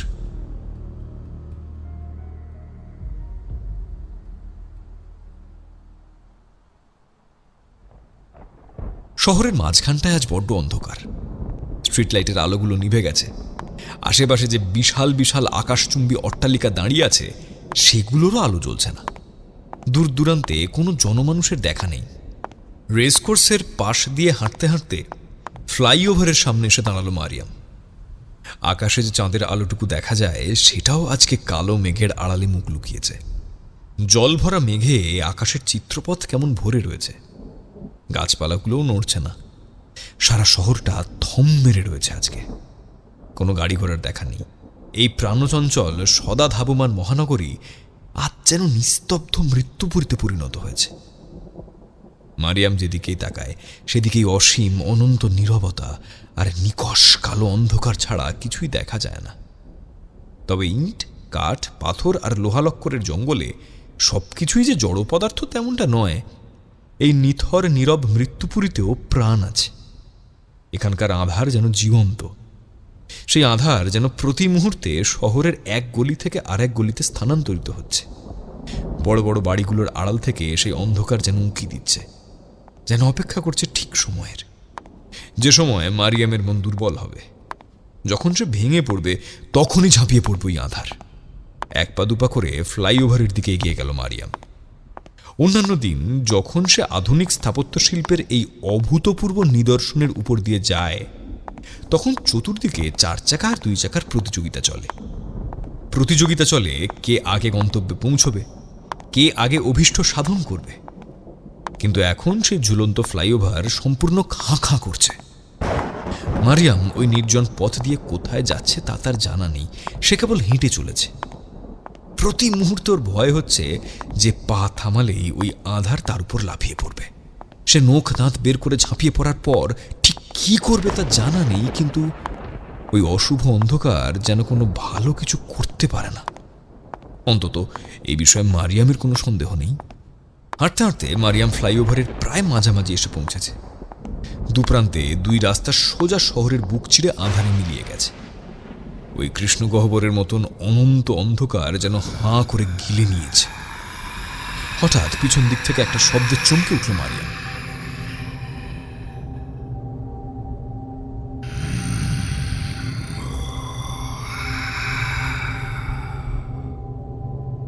সময় হয়ে গেছে, এবার তোমার পালা। জানে ছেলে, তা শুতে আসলে ফেরত দিতে হবে। জানে ছেলে, তা শুতে আসলে ফেরত দিতে হবে। শব্দটা যেন ফ্লাইওভারের শেষ প্রান্ত থেকে কংক্রিটের থামগুলোতে প্রতিধ্বনিত হতে হতে ছুটে এলো। মারিয়াম সেদিকে কয়েক কদম ছুটে গিয়ে দেখার চেষ্টা করলো। একটা আবছা কুয়াশা যেন ঘিরে ধরেছে ফ্লাইওভারের শেষ প্রান্তটাকে। কিছুই দেখতে পেল না সে। চিৎকার করে সে জিজ্ঞাসা করলো, কে ওখানে? কে ওখানে? কে কে কে কথা বলছে? কে কথা বলছে? কি ফিরিয়ে দিতে হবে আমাকে? কে কে? তার প্রশ্ন রাতের আধারে মিলিয়ে যেতে না যেতেই একটা খিলখিলিয়ে হেসে ওঠার শব্দ শুনতে পেল মারিয়াম। এই হাসি তার বড্ড চেনা। এই হাসি তার রাতের ঘুম কেড়ে নেয়। এই হাসি শুনলে মেরুদণ্ডের ভিতর দিয়ে বয়ে যায় শীতল স্রোত। হাসির দমক থামতেই অন্ধকার থেকে আবার জবাব ভেসে এলো, যে মেয়েকে বাঁচিয়ে ফিরে এনেছিলে তাকে ফেরত দেবে না। অন্ধকারের সওদা ভুলে গেছিস। এই দুনিয়ার কিছুই মুফতে হয় না। জানিয়েছিলে তা শুধু আসলে ফেরত দিতে হবে। ফেরত দিতে হবে তোর মেয়েকে। সময় হয়ে এসেছে, ফেরত দিতে হবে, না হলে অন্ধকার নিজের হক ছিনিয়ে নিতে চাইবে। ফেরত দিতে হবে, ফেরত দিতে হবে, না হলে ছিনিয়ে নেব, ছিনিয়ে নেব, ছিনিয়ে নেব। কথাগুলো যেন উচ্চারিত হতে হতে ধীরে ধীরে রাতের আঁধারে মিলিয়ে গেল। সব হারানোর আতঙ্কে দরদর করে ঘামছিল মারিয়াম। সে চেষ্টা করলো ওই অন্ধকারের দিকে ছুটে যাওয়ার, কিন্তু তার পা দুটোকে যেন সিমেন্ট দিয়ে গেঁথে দিয়েছে ওই ফ্লাইওভারের মাঝখানে। সে বুক চিরে চিৎকার করার চেষ্টা করলো, কিন্তু তার গলা দিয়ে একটা শব্দ পর্যন্ত বের করতে পারল না। আতঙ্কে, অস্বস্তিতে, কিছু করতে না পারার অনুভূতিতে অবশেষে আর্তনাদ করে বিছানায় উঠে বসল মারিয়াম।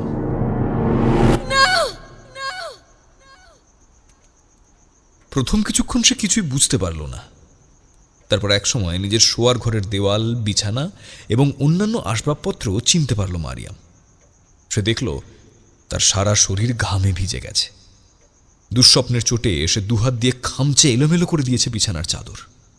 মায়ের চিৎকার শুনে পাশের ঘর থেকে রোজি ছুটে এলো।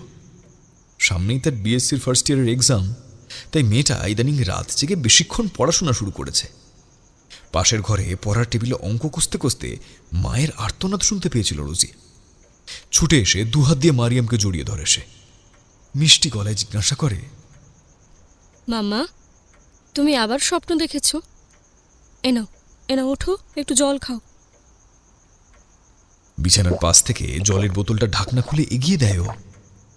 ঢকঢক করে খানিকটা জল খেয়ে ধাতস্থ হয় মারিয়াম। গলাটা যেন শুকিয়ে কাঠ হয়ে গিয়েছিল।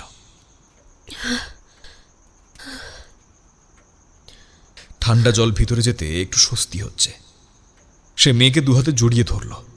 ট্রিগনোমেট্রির চ্যাপ্টারটা রিভিশন করা হয়ে গেছে মাম্মা, আর একটু বাকি আছে, হয়ে যাবে কিছুক্ষণের মধ্যেই। মারিয়াম ঘড়ির দিকে তাকিয়ে দেখে রাত 2:45 বাজে।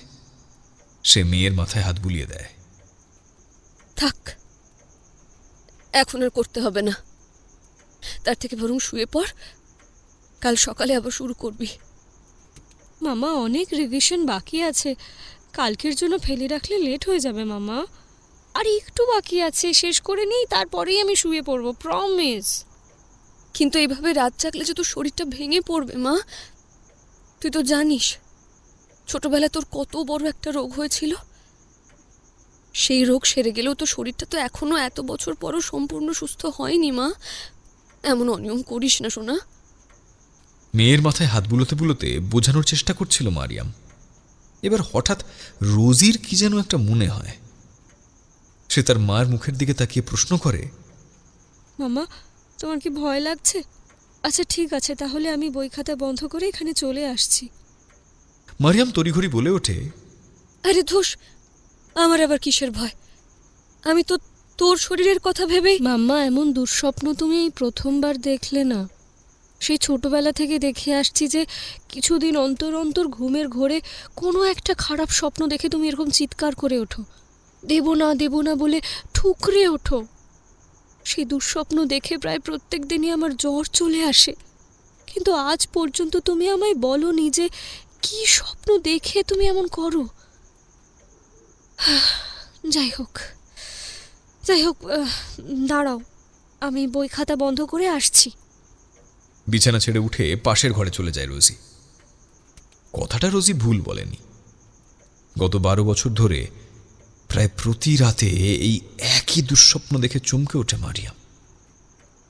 12 বছর আগের নর্থ বেঙ্গলের সেই বাদলা রাতের কথা এখনো মনে পড়ে তার।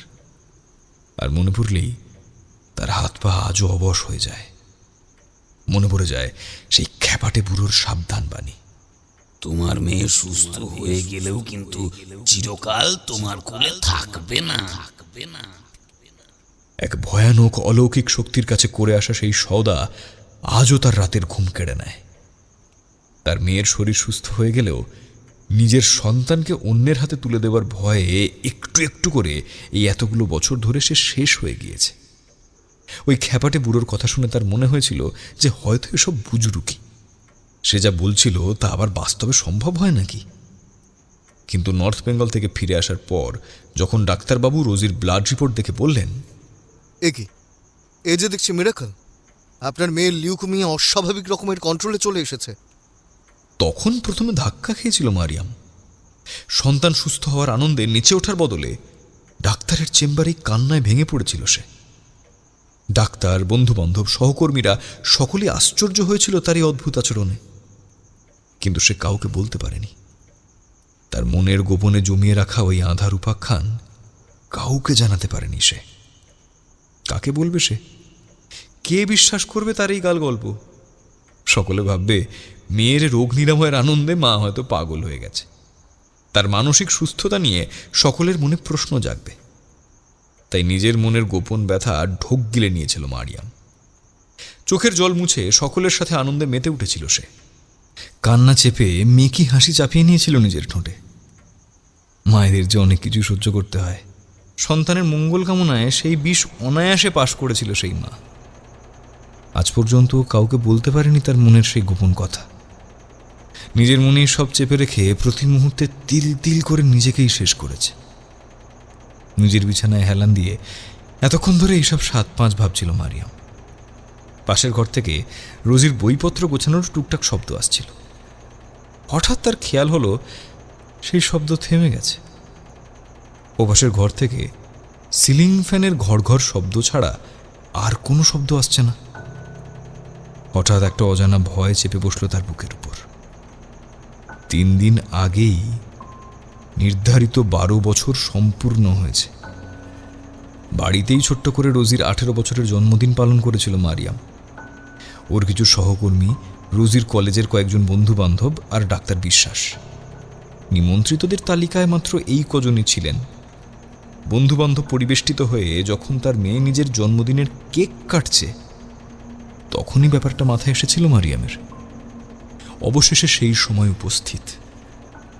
এবারে নিজের প্রাণের ধনকে, নিজের কোলের সন্তানকে ফিরিয়ে দিতে হবে সেই অন্ধকারের কাছে। কথাটা মাথায় আসতেই বোঁ করে ঘুরে গিয়েছিল তার মাথা। ভাগ্য ভালো যে কেউ খেয়াল করেনি। কোনো রকমে পাশের দেওয়ালটা ধরে নিজেকে সামলে নিয়েছিল সে।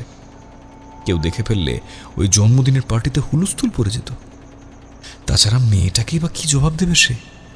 তার মা তারই প্রাণ বাঁচাতে তাকেই কোনো অলৌকিক শক্তির সঙ্গে সওদা করে এসেছে। তারপর থেকেই প্রতি মুহূর্তে ধেয়ে আসা ভয় যেন শতগুণ বেড়ে গেছে মারিয়ামের। এই যেমন এখন পাশের ঘর থেকে কোনো শব্দ না পেয়ে ওর বুকটা ধুক ধুক করছে। না জানি দেওয়ালের পাশে কি ঘটে গেছে এতক্ষণে। না জানি ওই ঘরে গিয়ে কি দেখতে হবে। বিছানা থেকে পা নামিয়েও ওই ঘরের যাওয়ার সাহস হচ্ছিল না মারিয়ামের। গলা তুলে যে ডাকবে তেমন গায়ের জোর পর্যন্ত পাচ্ছিল না সে। শরীরের ও মনের সমস্ত জোর একত্রিত করে সবে সে মেয়ের নাম ধরে ডাকতে যাবে, এমন সময় সারা বাড়ির আলো নিভে গেল। লোডশেডিং। আর ঠিক তখনই পাশের ঘর থেকে রোজির কান ফাটানো আর্তনাদ ভেসে এলো। মামা, মামা!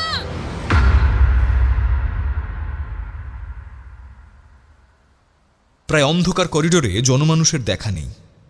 এত রাতে হাসপাতালে কর্মব্যস্ততাও খানিক স্লথ।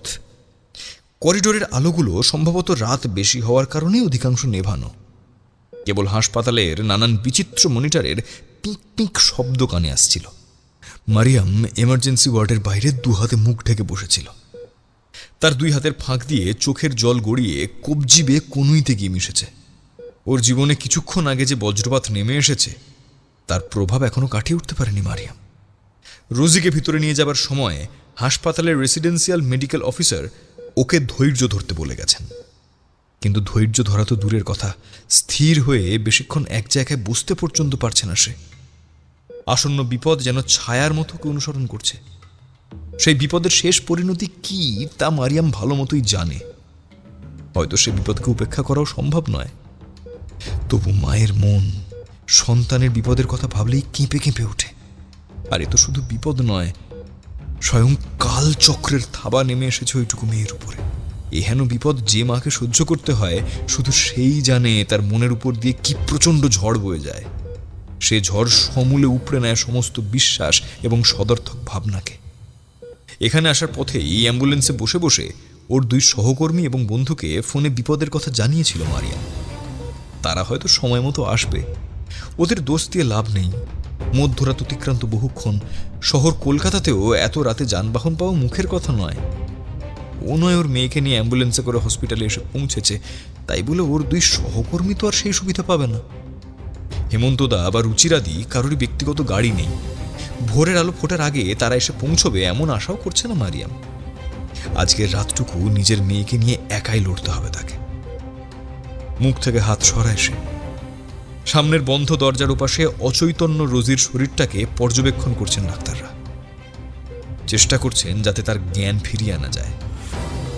হ্যাঁ, চেষ্টা। সেই চেষ্টার ফল যে কি হবে তা কেউ জানে না। ওই চেষ্টাটুকুই মানুষের একমাত্র সম্বল। বাঁচার জন্য, বাঁচানোর জন্য প্রতিটা মানুষ প্রতিনিয়ত চেষ্টা চালিয়ে যাচ্ছে। কারো চেষ্টা সফল হচ্ছে, আর কেউ হতাশার অন্ধকারে মিলিয়ে যাচ্ছে। ম্যাডাম শুনছেন? ম্যাডাম, ও ম্যাডাম শুনছেন? মারিয়াম তাকিয়ে দেখে একটি নার্স কখন যেন এসে দাঁড়িয়েছে তার পাশে। তার দিকে তাকাতেই নার্সটি বলে ওঠে, একবার ভিতরে আসুন, স্যার ডাকছেন। নার্সের সাথে দরজা ঠেলে এমার্জেন্সি ঘরের ভিতরে ঢুকতে না ঢুকতেই একরাশ ঠান্ডা হাওয়া যেন ঝাঁপিয়ে পড়ল তার উপর। দুশ্চিন্তা, ভয় আর হতাশা এমনিতেই স্নায়ুগুলোকে দুর্বল করে রেখেছে। তার উপর এই এমার্জেন্সি ওয়ার্ডের প্রচণ্ড ঠান্ডা বাতাস যেন চামড়া ভেদ করে ভেতরে ঢুকতে চাইছে। জামার বাইরে হাতের উন্মুক্ত অংশগুলোতে হাত ঘষতে ঘষতে নার্সের পিছন পিছন ডাক্তারের দিকে এগিয়ে গেল মারিয়াম। সেই আরএমও ভদ্রলোক তখন রোজির বেডের পাশে দাঁড়িয়ে কাগজে কী সব যেন লিখছিলেন। নার্সের ডাকে পিছন ফিরলেন। ও, আপনি এসেছেন। দেখুন, ব্যাপারটা সিরিয়াস। মেয়েটার কেস হিস্ট্রি দেখলাম, লিউকেমিয়া এভাবে রিল্যাপস করে তা তো এই প্রথমবার দেখছি। যদি ওর সেরে যাওয়াটাও ছিল বড় অদ্ভুত, এক প্রকার মিরাকল। কিছুক্ষণ ভ্রু কুঁচকে চুপ করে থেকে ডাক্তারবাবু আবার বললেন, আপনার সাথে কি আর কেউ এসেছে? ঘাড় নাড়ে মারিয়াম। আসলে ব্লাড দিতে হতে পারে। ওর যে ব্লাড গ্রুপ তা এই মুহূর্তে হাসপাতালে আছে বলে মনে হচ্ছে না। তেমন হলে বাইরে থেকে আনতে হবে, তাই জিজ্ঞাসা করছিলাম। ঠিক আছে, আপনি বাইরে ওয়েট করুন, কেউ এলে না হয় তারপরে। আচ্ছা, আপনি কিন্তু আর কোথাও যাবেন না, যে কোনো মুহূর্তে আপনার সাথে কনসাল্ট করতে হতে পারে। এই এমার্জেন্সি ওয়ার্ডের আশেপাশেই থাকবেন। হ্যাঁ, এমার্জেন্সি ওয়ার্ড থেকে বাইরে বেরিয়ে ওই হিমশীতল ধাতব চেয়ারে বসতে ইচ্ছে করল না মারিয়ামের। পায়ে পায়ে এসে এগিয়ে গেল মেন ওয়েটিং লাউঞ্জে। দিনের বেলায় এখানে থরে থরে অজস্র চেয়ার পাতা থাকে, এখন সেসব সরিয়ে একপাশে করে দেওয়া হয়েছে। দূর দূর থেকে আগত রোগীর আত্মীয় পরিজনরা ওই বিশাল লাউঞ্জের মেঝেতে এদিক ওদিক ছড়িয়ে ছিটিয়ে শুয়ে রয়েছে। কেউ নিজের সঙ্গে করে আনা চাদর মুড়ি দিয়ে শুয়েছে, আবার কেউ মাটিতেই গা এলিয়ে দিয়েছে। সামনের বিশাল রিসেপশন কাউন্টারটা খাঁ খাঁ করছে। সকালবেলায় এই লাউঞ্জেই ব্যস্ততার ঠেলায় দুদণ্ড দাঁড়ানোর উপায় থাকে না, আর এখন জায়গাটা গভীর ঘুমে আচ্ছন্ন। মাথার উপর সিলিং থেকে শৌখিন মৃদু নীলচে আলো লাউঞ্জের অন্ধকার কাটানোর আপ্রাণ চেষ্টা করে চলেছে। চতুর্দিকে বড় বড় শীতাতপ যন্ত্র থেকে গলগলিয়ে বেরিয়ে আসছে হিমেল হাওয়া। মারিয়াম একবার ভাবল সেখানে শুয়ে পড়বে কিনা, কিন্তু পরক্ষণেই ডাক্তারের সাবধানবাণী মনে পড়ে গেল ওর। যে কোনো মুহূর্তে ডাক পড়তে পারে। এদিকে ওর শরীর আর মনের যা অবস্থা, তাতে গা এলিয়ে দিলেই গভীর ঘুম নেমে আসবে দু চোখে।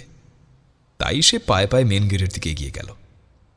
বিরাট বড় কাঁচের দরজাটার বাইরে একটা কলাপসিবল গেট টেনে দেওয়া আছে, রাতের জন্য অতিরিক্ত সুরক্ষা আর কি। দিনের বেলা এসবের বালাই থাকে না। একজন মাঝবয়সী ভদ্রলোক সিকিউরিটি এজেন্সির উর্দি পরে ওই গেটের পাশে একটা চেয়ারে বসে ঢুলছে। মারিয়ামের একটু বাইরে বেরিয়ে মুক্ত হাওয়া খেতে ইচ্ছে করছিল, কিন্তু তা করতে গেলে আবার এই প্রহরীকে ডাকতে হবে। সে অনেক হ্যাপা, পরিচয় দাও, পুঙ্খানুপুঙ্খ জানাও, কেন বাইরে যেতে চাইছো সেই সব সবিস্তারে বলো। এত হাঙ্গামা করতে তার ভালো লাগছিল না, তাই সেদিক থেকে ঘুরে লাউঞ্জের অন্য প্রান্তের দিকে হাঁটা লাগালো মারিয়াম। এদিকটায় লিফট, পাবলিক টয়লেট আর ক্যান্টিন। জায়গাটা লাউঞ্জের অন্য প্রান্তের তুলনায় আরও বেশি অন্ধকার হয়ে আছে। এত রাতে কে আর ক্যান্টিনে খাবার খেতে আসবে, তাই স্বাভাবিকভাবেই জায়গাটার আলোগুলো একেবারেই বন্ধ করে দেওয়া হয়েছে। লম্বা বারান্দার মতন জায়গাটায় বেশ কিছুটা দূরে দুটো নীলচে আলোর বাতি সিলিং থেকে চলে রয়েছে। ক্যান্টিনের ভিতরটাও তথৈবচ। দরজা ঠেলে ভেতরে উঁকি দিল মারিয়াম। একজন অল্প বয়সী মেয়ে কাউন্টারের উপর বসে বসে ঝিমোচ্ছে। তার মাথার লাল টুপিটা নেমে এসেছে মুখের উপর। এখান থেকে মেয়েটার মুখটা স্পষ্ট দেখা যাচ্ছে না। সামনের কাউন্টারে কাঁচের শোকেসে নানান রকম কেক পেস্ট্রি জাতীয় শুকনো খাবার সাজানো রয়েছে। মেয়েটির পিছন দিকে দুপাশে দুটো যন্ত্র বসানো রয়েছে। যন্ত্রের গায়ের ছবি দেখেই আন্দাজ করা যাচ্ছে যে তার মধ্যে একটি চা বানানোর এবং আরেকটি কফি বানানোর। যা ধকল গেছে স্নায়ুর উপর, তাতে খানিকটা কফি খেলে মন্দ হয় না। এই ভেবে কাউন্টারের দিকে এগিয়ে গেল মারিয়াম। শুনছেন? এক্সকিউজ মি, বোন শুনছেন? মেয়েটি মাথা ঝোঁকানো অবস্থাতেই জবাব দিল, বলুন। এক কাপ কফি পাওয়া যাবে? মেয়েটি জবাব না দিয়ে নিজের চেয়ার ছেড়ে উঠে তার ডান পাশের যন্ত্রটায় নানান রকমের সুইচ টিপতে আরম্ভ করল। যন্ত্রের ভিতর থেকে বেরিয়ে আসা শব্দে বোঝা গেল যে পানীয় তৈরি হচ্ছে। কয়েক মুহূর্ত বাদে মেয়েটি নির্দিষ্ট একটি কাগজের কাপ বসিয়ে দিল। যন্ত্র থেকে বেরিয়ে এলো গরম ধুমায়িত তরল। তারপর কোনো কথা না বলে সে কাগজের কাপটা কাউন্টারের উপর রেখে মেয়েটি বলল, 40 টাকা। মারিয়াম নিজের পার্স ঘেঁটে টাকা বের করতে করতে বলল, সরি, আপনাকে অসময়ে ডিস্টার্ব করলাম। তারপর টাকাটা কাউন্টারে রেখে সবে ওই কফির কাপটা হাতে তুলে নিতে যাবে, এমন সময় মেয়েটি একটু অস্বাভাবিক কণ্ঠস্বরে বলে উঠল, বাকিটা? মারিয়াম মনে মনে ভাবল, তবে কি চিন্তা করতে করতে টাকাটা বের করতে গিয়ে গুনতিতে ভুল করেছে ও? কাউন্টারে রাখা টাকা কটা গুনে নিয়ে এসে মেয়েটির দিকে তাকালো। টুপির জন্য এখনও তার মুখটা ঠিক করে দেখা যাচ্ছে না। মারিয়াম বলল, 40 টাকাই তো দিয়েছি। আবার সেই রকম অস্বাভাবিক ফ্যাসফ্যাসে গলায় সেই ক্যান্টিনের বিক্রেতা মেয়েটি জবাব দিল, এই তো গেল কফিটা, বাকিটা? এবার একটু বিরক্ত হয়ে মারিয়াম বলল, বাকিটা মানে? আমি আপনার থেকে কফি ছাড়া আর কিছু নিয়েছি নাকি? নিয়েছেন তো, এর মধ্যেই ভুলে গেলেন। কি নিয়েছি শুনি? অবাক হয়ে জিজ্ঞাসা করল মারিয়াম। আপনার মেয়ের জীবন, সেটার বিনিময়ে কিচ্ছু দেবেন না? কথাটা বলতে বলতেই মেয়েটা মুখ তুলে তাকালো। মারিয়াম অবাক হয়ে দেখল, টুপির তলায় একরাশ অন্ধকার ছাড়া আর কিছুই নেই। ঘাড়ের উপরে কোনো মুখাবয়ব দেখতে পেল না সে। একটা ধোঁয়া ধোঁয়া অন্ধকার যেন গুমট হয়ে আছে জায়গাটায়। চমকে পিছিয়ে এলো। ঘটনার আকস্মিকতায় ওর হাত থেকে কফির কাপটা পড়ে গেল। সেই গরম কফি কাপ থেকে ছিটকে গিয়ে পড়েছে মারিয়ামের পায়ে। উষ্ণ স্পর্শে চমকে উঠে একবার পায়ের পাতার দিকে দেখে নিয়ে আবার সামনের মেয়েটির দিকে তাকায় মারিয়াম। কিন্তু এবার সে আরো চমকে গেল। কাউন্টারের ওই পারটা বেবাক ফাঁকা, কেউ নেই সেখানে। এদিক ওদিক ঘাড় ঘুরিয়ে দেখল মারিয়াম, সমগ্র ক্যান্টিনটাই জনহীন হয়ে পড়ে আছে, কেউ কোথাও নেই। তাহলে কি এতক্ষণ ধরে সে ভুল দেখছিল? তাই বা কি করে হয়? মেয়েটির সাথে সে কথা বলল, গরম কফি নিল, সেই গরম কফি ছিটকে এসে পড়ল তার পায়ে। এ সবই কি তার মনের ভুল? কফির কথা মনে পড়তেই মেঝের দিকে তাকালো মারিয়াম। সাদা পাথরের মেঝেতে মুখ উল্টে পড়ে আছে একটা সাদা কাগজের কাপ, আর তার থেকে বেরিয়ে এসেছে চাপ চাপ রক্ত। তরল লালচে পদার্থটা ছড়িয়ে রয়েছে সাদা মেঝেতে। কিছুটা ছিটকে এসে লেগেছে ওর পায়ে। ওই দৃশ্য দেখে আঁতকে ওঠে মারিয়াম। ছিটকে কয়েক কদম পিছিয়ে আসে সে। তারপর আর্তনাদ করে ক্যান্টিনের দরজা ঠেলে সেই নিঝুম ওয়েটিং লাউঞ্জের মাঝখানে এসে দাঁড়ায়। এখানে এখনো রোগীর আত্মীয় স্বজনেরা মেঝেতে গড়াগড়ি দিচ্ছে। অধিকাংশই গভীর ঘুমে আচ্ছন্ন। কেবল এক বৃদ্ধ লাউঞ্জের এক পাশে একটা থামের গায়ে হেলান দিয়ে ঢুলছে। প্রায় অন্ধকার লাউঞ্জে লোকটার মুখ স্পষ্ট করে দেখা যাচ্ছে না। কেবল ভদ্রলোক যে একটা চাদর গায়ে দিয়ে রয়েছেন সেইটুকু বোঝা যাচ্ছে। ঘুমন্ত হাসপাতালের হলে দাঁড়িয়ে নিরাপত্তাহীনতায় ভুগতে শুরু করেছে মারিয়াম। একটা জীবন্ত স্বাভাবিক মানুষের সাথে কথা না বললে এই ভয় কাটানো যাবে না। আশেপাশে কাউকে না পেয়ে ওই বৃদ্ধের দিকে এগিয়ে যায় সে। দাদা শুনছেন, আপনার পাশে একটু বসতে পারি? খানিকটা ঝুঁকে প্রশ্ন করে মারিয়াম। বসুন। ঘুম জড়ানো গলায় জবাব দেয় ভদ্রলোক। ধন্যবাদ বলে মাটিতেই বসে পড়ে মারিয়াম। ধন্যবাদ চাই না, জানিয়েছেন তার বদলে যেটা দেওয়ার কথা ছিল সেটা ফেরত দিলেই হবে। বৃদ্ধের কণ্ঠস্বর বদলে গেছে। অদ্ভুত ফ্যাসফ্যাসে কণ্ঠস্বর শুনে চমকে পুরোর দিকে তাকাতেই লাফিয়ে ওঠে মারিয়াম। মুড়ি দেওয়া চাদরের ভিতর কোনো মুখ দেখা যাচ্ছে না। একটা ধোঁয়া ধোঁয়া অন্ধকার যেন সেই চাদরের ফাঁক থেকে ড্যাব ডেবিয়ে তাকিয়ে আছে তার দিকে। সেখান থেকে সরে পড়ার চেষ্টা করে মারিয়াম, কিন্তু পারে না। ততক্ষণে সেই অন্ধকার দুহাত বাড়িয়ে ওকে চেপে ধরেছে ওর পা দুটো। আতঙ্কে হাত পা অবশ হয়ে যায় মারিয়ামের। সে চিৎকার করে বলে ওঠে, ছেড়ে দাও, আমাকে ছেড়ে দাও, এক্ষুনি ছেড়ে দাও বলছে, ছেড়ে দাও আমাকে। চিৎকার করে নিজের পা দুটোয় হ্যাঁচকা টান মারে সে, আর সঙ্গে সঙ্গে সেই অন্ধকার তার পা ছেড়ে দেয়। ছাড়া পেয়ে দিক বিদিক জ্ঞান শূন্য হয়ে মেন গেটের দিকে ছুটতে শুরু করে মারিয়াম। তার আর্তনাদ শুনে নিজের চেয়ার ছেড়ে উঠে দাঁড়িয়েছে সেই সিকিউরিটি গার্ড। দৌড়তে দৌড়তে সেই গার্ডের মুখের দিকে চোখ পড়ে মারিয়ামের। উর্দির আড়ালে একটা চাপা অন্ধকার যেন দাঁত বার করে হাসছে, যেন অপেক্ষা করছে কতক্ষণে মারিয়াম তার নাগালে গিয়ে পৌঁছবে। ওর চিৎকার শুনে গোটা লাউঞ্জের সমস্ত লোকজন উঠে বসেছে।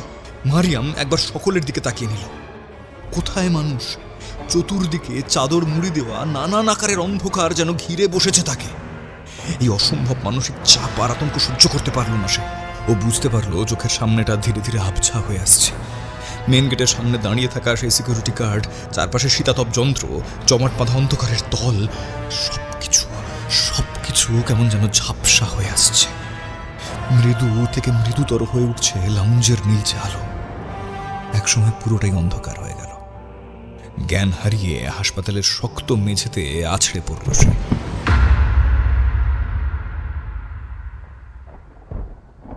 জ্ঞান ফিরতেই মারিয়াম দেখল এক অচেনা মহিলা তার মুখের উপর ঝুঁকে আছে। সে এদিক ওদিক চাইতেই বুঝতে পারল সে হাসপাতালেরই কোনো এক বেডে শুয়ে রয়েছে। মহিলা জিজ্ঞাসা করলেন, এখন ঠিক আছেন? কিছুই বলতে পারল না মারিয়াম। তাকে ফ্যাল করে চেয়ে থাকতে দেখে মহিলা বললেন, আপনি অজ্ঞান হয়ে গেছিলেন, শরীরটা খারাপ লাগছিল বুঝি? মারিয়াম কি জবাব দেবে তা বুঝতে পারল না। ধীরে ধীরে ওই মহিলার সাহায্যে বিছানায় উঠে বসল সে। তারপর জিজ্ঞাসা করল, আমার কি হয়েছিল? কি হয়েছিল তা তো ঠিক বলতে পারবো না, তবে ওয়েটিং লাউঞ্জের পেশেন্ট পার্টি এবং সিকিউরিটি গার্ড জানালেন যে আপনি হঠাৎ চিৎকার করতে করতে অজ্ঞান হয়ে মাটিতে পড়ে যান। আপনার কি কোথাও ব্যথা হচ্ছে? মহিলার পোশাক দেখে মারিয়াম বুঝতে পারল যে তিনি এখানকার একজন নার্স। নার্সের প্রশ্নের জবাবে সে ঘাড় নেড়ে জানালো যে তার তেমন কোনো শারীরিক অসুবিধা হচ্ছে না। পরক্ষণেই রোজির কথা মনে পড়ল তার। সে ওই নার্সের হাতটা ধরে জিজ্ঞাসা করল, আমার মেয়ে রোজি, ও এখন কেমন আছে? সেটা তো আমি বলতে পারবো না ম্যাডাম, ওই ডাক্তারবাবুই বলতে পারবেন। আপনি এখানে রেস্ট করুন, আমি স্যারকে পাঠিয়ে দিচ্ছি। কথাটা বলে সেই নার্স ঘর থেকে বেরিয়ে গেল। ঘরটা একটা প্রাইভেট কেবিন বলেই মনে হচ্ছে। ঘরের দুদিকে দুটো বেড, তার একটাতেই সে এই মুহূর্তে শুয়ে রয়েছে, আর দুটো বেডের মাঝখানে রাখা রয়েছে নানান ধরনের মনিটর। সেগুলো বর্তমানে বন্ধ। ঘরের জানলা দিয়ে আকাশ দেখা যাচ্ছে। দূরে অনেক নিচে রাস্তার স্ট্রিট ল্যাম্পের আলোয় বোঝা যাচ্ছে গাছের মাথাগুলো মারাত্মকভাবে এদিক ওদিক করছে। ঝড় আসতে পারে। অবশ্য সকাল হতে নিশ্চয়ই আর বেশি দেরি নেই। অন্ধকার একেবারে কেটে গেলে দিনের আলোয় 7 সমুদ্র পেরোতেও ভয় লাগবে না। অন্ধকারের কথাটা মাথায় আসতেই মারিয়ামের কিছুক্ষণ আগে ঘটে যাওয়া সমস্ত কথা একের পর এক মনে পড়ে গেল। সে ক্যান্টিনের মেয়েটার কথা, ওই চাদর মুড়ি দেওয়া বৃদ্ধের কথা, ওই সিকিউরিটি গার্ডের কথা, সবটা মনে পড়ে যেতেই গায়ে কাঁটা দিয়ে উঠল ওর। জনহীন ঘরটার চারিদিকে একবার চোখ বুলিয়ে নিল মারিয়াম। জানলাগুলো খোলা নেই, ঘরে কোনো পাখারও ব্যবস্থা নেই, পুরোটাই শীতাতপ নিয়ন্ত্রিত। কাজেই রুম ডিভাইডারের গায়ে ঝোলানো ভারী সবুজ পর্দাটা পাথরের মতোই স্থির হয়ে রয়েছে। চতুর্দিকটা দেখে নিয়ে মনটাকে সংযত করল সে। মারিয়াম মনে মনে ভাবল, আমি শুধু শুধু ভয় পাচ্ছি। রোজির ঠিক হয়ে যাওয়ার নিতান্তই ডাক্তারের কৃতিত্ব। হ্যাঁ, ডাক্তারের কৃতিত্ব। তাদের ওষুধপত্র এবং ওই পাহাড়ি এলাকার গুণেই সে সেরে উঠেছে। আর যদি চমৎকার কিছু হয়েও থাকে তাতে আশ্চর্য হওয়ার কি আছে? আমাদের চারপাশে প্রতি মুহূর্তে কত রকম আশ্চর্যজনক ঘটনা ঘটে থাকে। সবসময় তো যুক্তি বুদ্ধিতে তার উত্তর মেলে না। আর একবার তেমন কোনো মিরাকেল ঘটেছে মানে যে বারবার ঘটবে এমন তো কোনো কথা নেই। ওই পাহাড়ি বুড়ো লোকটা নির্ঘাত অপগণ্ড, বুঝলুক। ওর সেসব যন্ত্র মন্ত্রে বিশ্বাস করার খুব একটা প্রয়োজন নেই। কোনো প্রয়োজন নেই। বিছানা থেকে নেমে কাঁচের জানলার পাশে গিয়ে দাঁড়ায় মারিয়াম। 12 বছর আগে বুড়োর বলা সেই কথাগুলো ওর কানে ভাসতে থাকে। আমি যে কাণ্ড করে তোর মেয়েকে বাঁচিয়ে তুলব তা প্রকৃতির নিয়মের বিরুদ্ধে। এর জন্য অন্ধকার থেকে শক্তি আহরণ করতে হবে আমায়। সে শক্তি অশুভ হলেও আমার অনুরোধে তোর মেয়েকে আরো কয়েকটা দিনের জন্য তোর কোলে ফিরিয়ে দিতে পারে, তবে চিরকালের জন্য তা সম্ভব নয়। প্রকৃতির নিয়মে একদিন না একদিন তাকে চলে যেতেই হবে। আর যেহেতু ওই আধার তোর মেয়ের জীবন ফিরিয়ে দেবে, তাই ঠিক 12 বছর বাদে ওই আধারই আবার গ্রাস করবে তাকে। কথাটা মনে আসতেই বাইরের কালো আকাশ জুড়ে করকর করে একটা শব্দে বজ্রপাত হলো। নীলচে আলোর আঁকাবাঁকা রেখাটা কালো আকাশের বুক ছিঁড়ে এদিক থেকে ওদিক ছড়িয়ে পড়ল। আর সেই আলোতেই অনেক নিচ পর্যন্ত রাস্তার উল্টো ফুটে একটা অবয়ব চোখে পড়ল মারিয়ামের। সেই অবয়বটা দেখে আঁতকে উঠল। সেই খ্যাপাটে বুড়ো। ও এখানে এলো কি করে জানলো যে সে আর তার মেয়ে এই হাসপাতালেই আছে? ওই বুড়ো এসে গেলে তো বিপদ। তাহলে কি সত্যি রোজিকে আর বাঁচানো সম্ভব হবে না? না না, এ হতে পারে না, হতে পারে না। মনে মনে কথাটা বলতে বলতে মারিয়াম আবার নিজের রাস্তার ওপারে সেই বুড়োটাকে দেখার চেষ্টা করল। কই, বুড়োটাকে আর দেখা যাচ্ছে না। তাহলে কি সে ভুল দেখল?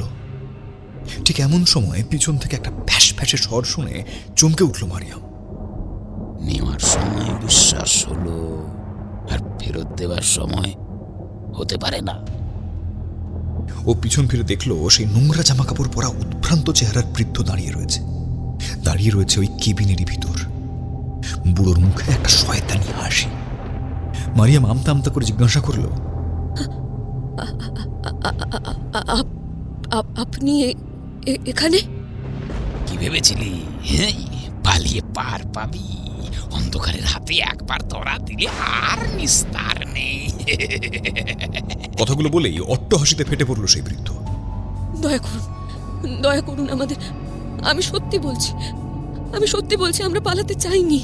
তুই চাইলেই বা পারতিস নাকি? হ্যাঁ, মনে রাখিস, দিনের আলোর জোর বেশি থাকলেও অন্ধকার কিন্তু তার থেকেও শক্তিশালী। আঁধার রাতে আলো করতে কত ঝামেলা। আগুন চালো, বিজলি বাতি আনো, টর্চ চালাও, কত কত কত ফিরিস্তি। কিন্তু ভেবে দেখ, ভর দুপুরে খটখটে দিনের আলোতেও যদি গিয়ে দাঁড়াস, তাহলে তোর পিছনেই তোর ছায়া অন্ধকারের প্রতিনিধিত্ব করতে দাঁড়িয়ে পড়ে। তার জন্য আলাদা সাজ সরঞ্জামের প্রয়োজন নেই। মানুষ যতদিন আছে ততদিন অন্ধকারও আছে।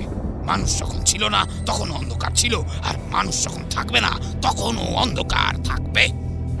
সেই চির আধারের দুনিয়া থেকে ভিক্ষা করে নিয়ে এসেছিলি নিজের মেয়ের জীবন, তবে মাগনাই নয়। সেই দিনই তোর মেয়ের জীবনের সওদা করে এসেছিলিস তুই। আমি বলেছিলাম, মেয়েকে কিন্তু চিরকালের মতো কোলে আগলে রাখতে পারবি না। তখন তো খুব করেছিলি। এখন তুই পিঠ দেখাচ্ছিস। রাগে গনগন করে জ্বলে ওঠে বৃদ্ধ।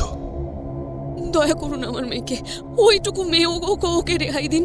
ওর জীবনটা ওকে ফিরিয়ে দিন দয়া করে। কেঁদে ওঠে মারিয়াম। বুড়ো চোখ বড় বড় করে এগিয়ে আসে তার দিকে।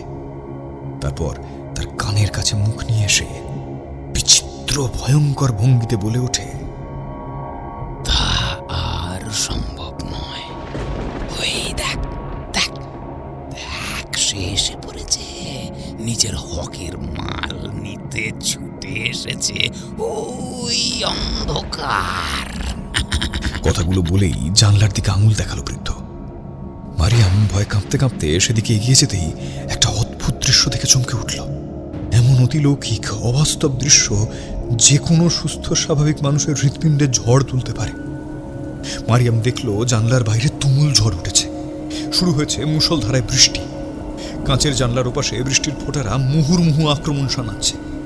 আকাশের বুক চিরে বারংবার নেমে আসছে বজ্র নির্ঘোষ। সেই আলোকে ক্ষণিকের জন্য আলোকিত হয়ে উঠছে চরাচর, তারপরেই আবার আঁধারে মিলিয়ে যাচ্ছে দিক বিদিক। ও সবে কিছু একটা বলতে যাবে, এমন সময় পিছন থেকে ডাক ভেসে এলো। ম্যাডাম, আপনার শরীর ঠিক আছে তো এখন? ও তাকিয়ে দেখলো সেই হাসপাতালের পোশাক পরা ডাক্তার ভদ্রলোক কেবিনে এসে দাঁড়িয়েছেন। এতক্ষণ যেখানে ওই খ্যাপাটে বুড়ো দাঁড়িয়েছিল সেখানেই দাঁড়িয়েছেন ডাক্তারবাবু। মারিয়াম সচকিত হয়ে একবার কেবিনের চতুর্দিকে চোখ বুলিয়ে নিল। না, সেই বুড়োর দেখা নেই। ডাক্তার ভদ্রলোক আবার জিজ্ঞাসা করলেন, ম্যাডাম আপনি ঠিক আছেন তো? ঘাড় নেড়ে সম্মতি জানিয়ে বিছানায় এসে বসলো মারিয়াম। তারপর উদ্বিগ্ন স্বরে ডাক্তারকে জিজ্ঞাসা করলো, আমার মেয়ে এখন কেমন আছে ডাক্তারবাবু? প্রশ্নটা শুনে কি একটা ভেবে মাথাটা নিচু করে নিলেন ডাক্তারবাবু। কি হলো ডাক্তারবাবু, কোনো জবাব দিচ্ছেন না যে?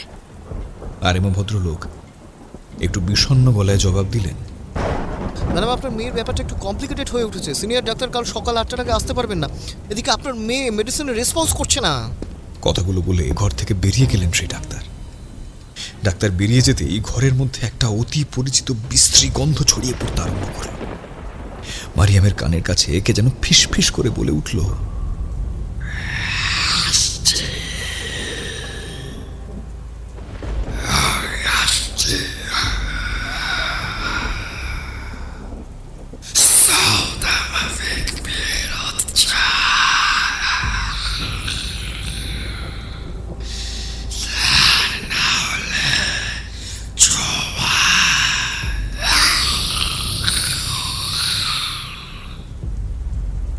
চমকে উঠে পিছন ফিরে তাকায় মারিয়াম।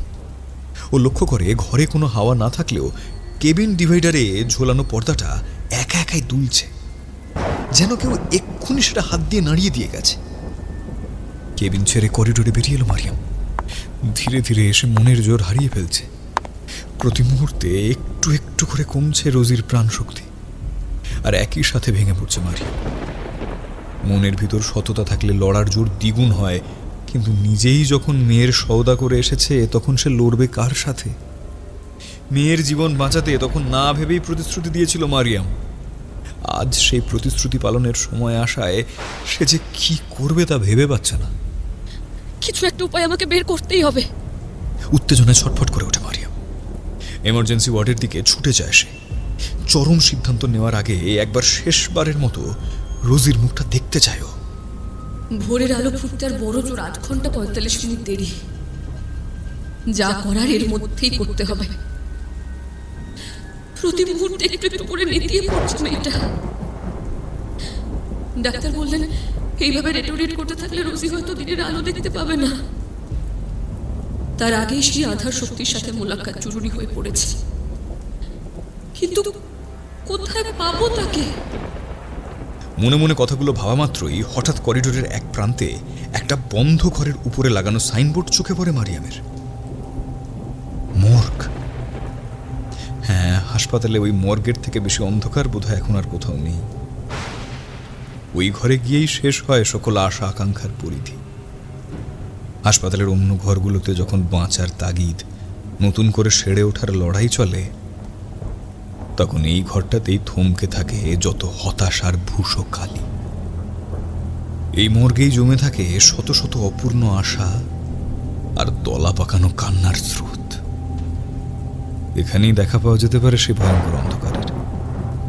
মনের মধ্যে নানা রকমের হিসেব নিকেশ করতে করতে পায়ে পায়ে সে মর্গের দিকে এগিয়ে যায় মারিয়াম। দরজাটা খোলা মাত্র মর্গের ভিতর থেকে একটা ভ্যাপসা গন্ধ ওর নাকে এসে ধাক্কা মারল। ওই গন্ধ আগেও পেয়েছে। 12 বছর আগে নর্থ বেঙ্গলের সেই রহস্যময় অন্ধকারে আগেও এই বিশ্রী গন্ধটা টের পেয়েছে মারিয়াম। এই লাশ কাটা ঘরে ওই একই গন্ধ পেয়ে কেন যেন ওর মনে হলো যে ও ঠিক পথেই হাঁটছে। এখানেই ওই অন্ধকারের দেখা পাবেও। মনের সকল জোর একত্রিত করে ঘরের ভিতরে ঢুকে গেল। পিছন দিকের দরজাটা নিজে থেকেই বন্ধ হয়ে গেল। সারা ঘরে মাত্র একখানা বিজলি বাতি টিমটিম করে জ্বলছে। আশেপাশে ধাতব স্ট্রেচারে সাদা চাদর চাপা দিয়ে মৃতদেহ শোয়ানো আছে। ঘরের মাঝখানে একটা লম্বা বেড শোয়ানো।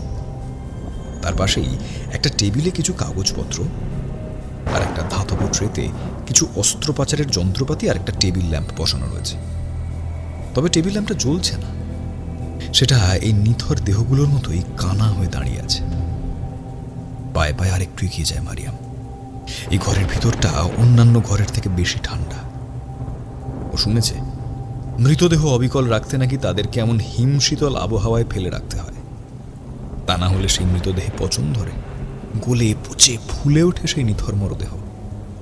নিঝুম সেই মর্গের ঘরে শক্ত কাঠ হয়ে যাওয়া মৃতদেহগুলোর মাঝখানে দাঁড়িয়ে মারিয়াম চিৎকার করে বলে ওঠে, কই কই কোথায় তুমি, কোথায় তুমি?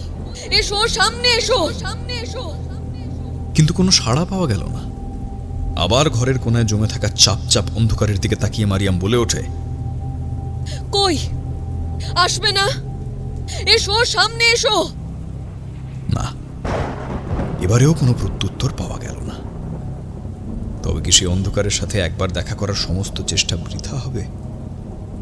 তবে কি মেয়েটাকে বাঁচানোর আর কোনো রাস্তাই পাওয়া যাবে না? হতাশা গ্রাস করতে থাকে মারিয়ামকে। ওই টেবিলের পাশে রাখা চেয়ারটাতে ধপ করে বসে পড়ে সে। তার মন ও মগজ জুড়ে তখন নানান দুশ্চিন্তার পসরা। কিভাবে মেয়েটাকে বাঁচানো যাবে, কিভাবে ওই অন্ধকারের সওদা পূরণ করা যাবে, কিভাবে মায়ের কর্তব্য পালন করবে সে, এই নিয়ে নিজের সাথেই নিজের লড়াই চলতে থাকে মারিয়ামের। হঠাৎ একটা মর্মর শব্দ শুনে এদিক ওদিক চেয়ে দেখে সে। মাংসের হাড় চিবিয়ে খাওয়ার মতো শব্দটা ক্রমশ স্পষ্ট হয়ে উঠছিল। ভীষণ কাছ থেকে আসছে শব্দটা। মরিয়া হয়ে উঠে দাঁড়ায় মারিয়াম। তারপর এদিক ওদিক চাইতে চাইতে হঠাৎ আবিষ্কার করে ঘরের এক পাশে খানিকটা অংশ প্লাইউডের তক্তা দিয়ে আলাদা করা রয়েছে। সম্ভবত ফাইলপত্র রাখার জায়গা হিসেবে ব্যবহার করা হয় ওই অংশটা। ওদিক থেকেই ওই বিচিত্র শব্দটা আসছিল। ধীরে ধীরে ওই প্লাইউডের দিকে এগিয়ে গেল সে। প্রতিটা পদক্ষেপে মারিয়ামের মনে হচ্ছিল সে যেন একটা অন্ধকার খাদের দিকে এক পা করে এগিয়ে যাচ্ছে। আন্দাজ 20-25 পা এগোতে ওর যেন বছর কেটে যাবে মনে হচ্ছিল। কিন্তু সব প্রতীক্ষারই এক শেষ থাকে। একসময় সেই প্লাইউডের ওপারে গিয়ে মুখে দিল মারিয়াম। সে দেখল ডাই করে রাখা ফাইলপত্রের উপর পড়ে আছে একটি নগ্ন নারীর মৃতদেহ, আর তার বুকের উপর অসভ্য বাঁদর প্রজাতির মানুষের মতো উঠে বসে রয়েছে সেই খ্যাপাটে বুড়ো। জায়গাটা আলো আঁধারির কারণে স্পষ্ট বোঝা যাচ্ছে না। বুড়োর মুখ দেখা যাচ্ছে না এখান থেকে। তবে সে যে খুব মন দিয়ে কিছু একটা করতে ব্যস্ত, তা ঠাউর করতে বেগ পেতে হয় না ওকে। ওই মৃতদেহর দিক থেকেই সেই হাড় চিবানোর মর্মর শব্দ আসছিল। দেখতে দেখতে হঠাৎ মারিয়ামের হাত লেগে একটা কাঁচের কোনো পদার্থ মাটিতে পড়ে যায়। মাটিতে পড়েই সেই কাঁচের জিনিসটা মুহূর্তের মধ্যে চূর্ণ বিচূর্ণ হয়ে যায়। আর সেই কাঁচ ভাঙার শব্দে মর্গের নিস্তব্ধতা খান খান হয়ে যায়। আর সঙ্গে সঙ্গে সেই পাগলা বুড়ো পিছন ফিরে তাকায়। মারিয়াম দেখে সেই বুড়োর হাতে ওই নগ্ন নারীদেহের একটা ক্ষতবিক্ষত হাত ধরা রয়েছে। লোকটার মুখ, হাত এবং সারা শরীরে রক্ত মাখামাখি হয়ে আছে। পরম আসলে সে কিছু একটা চেবাচ্ছে লোকটা। ওকে দেখেই এঁটো দাঁত বার করে হ্যাঁ করে হেসে ওঠে ওই বুড়ো। চমকে উঠে মারিয়াম দেখে সেই বৃদ্ধের মুখ থেকে হাসির দমকের সাথে বেরিয়ে আসছে দলা দলা কাঁচা মাংস আর হাড়গোড়। কি চাই, কি চাই? কোনো জাড়ি কাটবে না। অন্ধকার ওকে নেবেই। তৈরি হ, তৈরি হ। মেয়েকে বিদায় জানাতে তৈরি হ। নরমাংস চিবানোর ওই দৃশ্য দেখে মারিয়ামের গা গুলিয়ে বমি উঠে আসছে। ওর মনে হচ্ছিল তখনই সেখান থেকে ছুটে পালিয়ে যায়। কিন্তু আজ তো পালিয়ে গেলে চলবে না। নিজের মেয়ের জন্য শেষ পর্যন্ত লড়াই করতে হবে ওকে। যতই ঘেন্নায় গা গুলিয়ে উঠুক, যতই ভয়ে হাত পা অবশ হয়ে যাক, তবুও আজ জীবনের শেষ শক্তি দিয়ে রোজির জীবন বাঁচানোর চেষ্টা করতে হবে তাকে। নিজের সমস্ত অনুভূতিকে সন্তান স্নেহের কাছে তুচ্ছ করে দিয়ে ওই নারকীয় দৃশ্যের মধ্যে এগিয়ে যায় সে। ছিন্ন ভিন্ন মৃতদেহের পাশে ধপ করে বসে পড়ে বুড়োর সেই নোংরা পা জড়িয়ে ধরে কেঁদে ওঠে মারিয়াম। বলে ওঠে, দয়া করুন, দয়া করুন। আমি সওদা করেছিলাম না বুঝে। আমার অপদার্থতার শাস্তি আমার মেয়েকে দেবেন না। ওর প্রাণ ফিরিয়ে দিন। এই সবুজ পৃথিবীতেও কটা বসন্ত দেখেছে বলুন? দয়া করুন বাবা, দয়া করুন, আমার মেয়েটাকে ফিরিয়ে দিন, দয়া করুন। বুড়ো কোনো জবাব না দিয়ে খ্যাক খ্যাক করে হেসে ওঠে। তারপর হাতে ধরে থাকা মৃতদেহের কবজিতে কামড় বসিয়ে খানিকটা মাংস খুবলে নেয় সেই বৃদ্ধ। সুস্বাদু খাবারের মতোই সেই নরমাংসের স্বাদ চাখতে চাখতে বলে,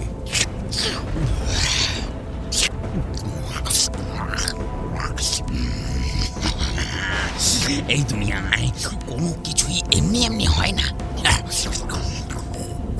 মূল্য চোকাতে হয়। সব কিছুরই দাম ধরা আছে।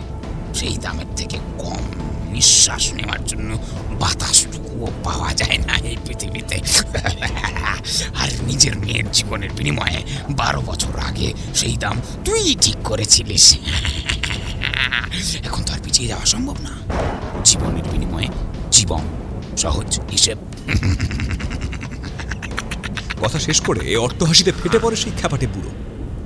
রক্ত মাংসের টুকরো ছিটকে এসে লাগতে থাকে মারিয়ামের মুখে চোখে। অন্য সময় হলে সে হয়তো ঘেন্নায় বমি করে ফেলত, কিন্তু এখন তার সেই স্পৃহাও কাজ করছে না। তার মনে একটাই চাহিদা, একটাই লক্ষ্য, রোজির জীবন বাঁচানো। ওর মাথায় একটাই কথা ঘুরতে শুরু করে, জীবনের বিনিময়ে জীবন। কিন্তু এই নিষ্ঠুর নিয়ম সে মানবে কিভাবে? কোনো মা কি পারে নাকি তার সন্তানকে জেনে শুনে মৃত্যুর মুখে ঠেলে দিতে? কোনো মা কি পারে সব জেনেও এক নিষ্পাপ প্রাণকে চরম পরিণতির দিকে ঠেলে দিতে? হঠাৎ ওর মাথায় একটা অদ্ভুত চিন্তা আসে। সে উঠে দাঁড়িয়ে বুড়োর চোখে চোখ রেখে দাঁতে দাঁত পেশে কঠোর সিদ্ধান্তের জন্য প্রস্তুত মারিয়াম। বেশ, জীবনের বদলে জীবন, তো জীবনের বদলে জীবন দিতে আমি প্রস্তুত। কিন্তু সেই জীবন যে ওই নিষ্পাপ শিশুরই হতে হবে তেমন তো কোনো কথা নেই। বুড়ো বিষয়টা বুঝতে না পেরে খাওয়া থামিয়ে ওর দিকে ফেলফেলিয়ে চেয়ে থাকে। মারিয়াম বলে চলে, আজ থেকে 12 বছর আগে আমি যে সওদা করে এসেছিলাম তার খেসারত দিতে আমি তৈরি।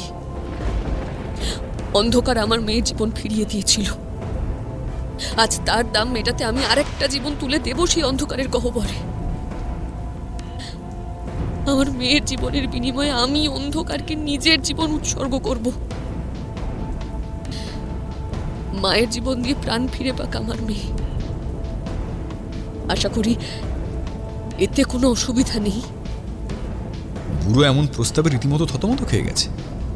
তার ঘোলাটে চোখ স্থির হয়ে আছে মারিয়ামের মুখের উপর। সে বুঝতে পারছে না কি জবাব দেবে। এমন সময় সেই আলো আঁধারিতে বুড়োর ছায়াটা কেমন যেন নড়ে উঠল। সে অন্ধকার ছায়ার দিকে তাকিয়ে বৃদ্ধ ফিসফিসিয়ে জিজ্ঞাসা করল, হিসেব মিলছে? 1-এর বদলে 2 চলবে, মেয়ের বদলে মা। খিদে কি মিটবে?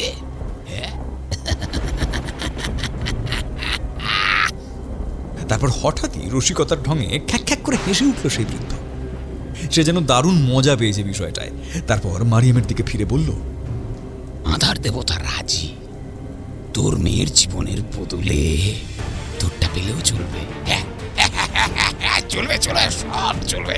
যা যা যা যা, দরজাটা ভিতর থেকে ছিটকে নিতে যায়। যা, অন্ধকারের পায়ে উৎসর্গ কর তোর জীবন। সদার মূল্য চোখা, হিসেব হবে নিক্তিতে নিক্তিতে, কোনো ছাড় নেই।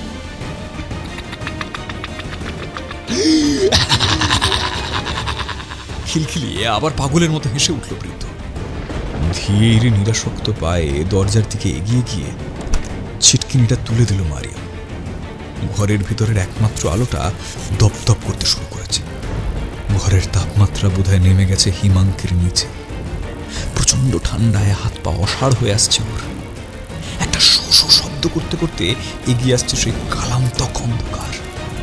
ধীরে ধীরে গ্রাস করছে তাকে।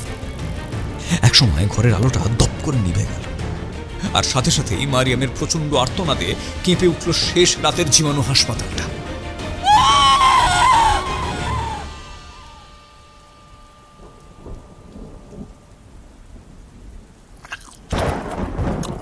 মর্গের বন্ধ দরজার ভেতর থেকে কড়মড়িয়ে হাড় চিবানোর আর পরম আশ্লেষে মাংস ছিঁড়ে নেওয়ার শব্দ আসতে লাগলো। গোগ্রাসে সেই নরমাংস ছিঁড়ে ছিঁড়ে খাচ্ছে কোনো বুভুক্ষু জানোয়ার। ঘরের ভিতরে অন্ধকারে ডুবে থাকা সেই নারকীয় ভোজের মাঝখানে হঠাৎ বৃদ্ধের ফিসফিসানি শোনা যায়। এত সহজে হিসেব মিটে গেল। ছায়ের বদলে মা, অন্ধকারের হিসেব এত সহজ। এত বছর ধরে তবে কি ভুল জানতাম? চোখের বদলে চোখ, হাতের বদলে হাত, প্রাণের বদলে প্রাণ, এই তো হিসেব। তবে আজ এমন অন্যথা কেন? কিছুই তো বুঝতে পারছি না প্রভু। নরমাংস চিবোতে চিবোতে সেই চাক বাঁধা অন্ধকার থেকে প্রত্যুত্তর ভেসে আসে।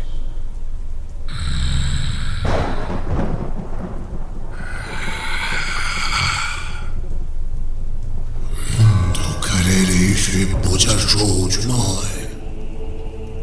আলোর মতো তার সততার কোনো দায় নেই।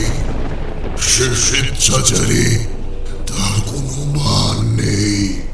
সে যখন যেভাবে চাইবে সেইটাই তার নিয়ম হবে। তাই সে অসীম, তাই সে অনন্ত। একদিন যখন প্রকৃতির নিয়মের বিরুদ্ধে গিয়ে এই অন্ধকার ওই বাচ্চার প্রাণ ফিরিয়ে দিয়েছিল, তখনও সে নিয়ম ভেঙেছে। প্রকৃতির নিয়ম, জগতের নিয়ম ভঙ্গ করে প্রাণ ফিরিয়ে দিয়েছে শিশুর দেহে। আর একবার কোনো নিয়ম ভেঙে গেলে দ্বিতীয়বারে কোনো অতিরিক্ত শাস্তি হয় না। নিয়ম একবার ভাঙাও যা, শতবার ভাঙাও তাই।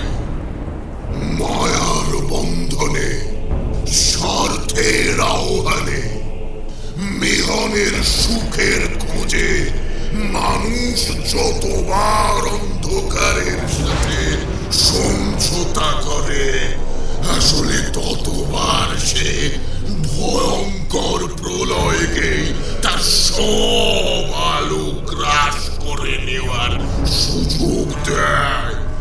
মৃত্যুকে কেউ জয় করতে পারে না, কেবলমাত্র মৃত্যুর ভয়কে জয় করতে পারে সেই মৃত্যুঞ্জয়।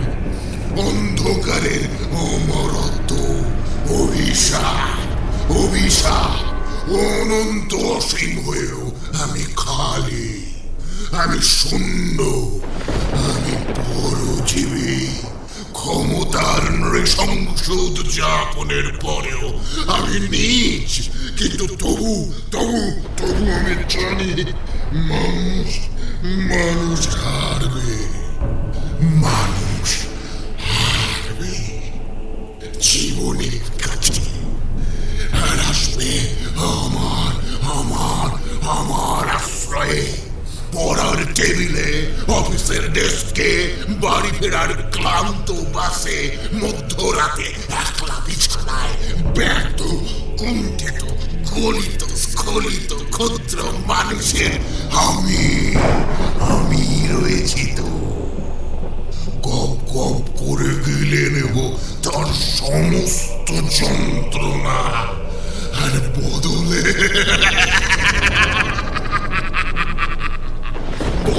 জীবন, জীবন নেব আমি, ওই মেয়ের জীবন। মায়ের জীবনটা উপরে 12 বছরের সুদ, এতগুলো বছর অপেক্ষায় থাকার ফল।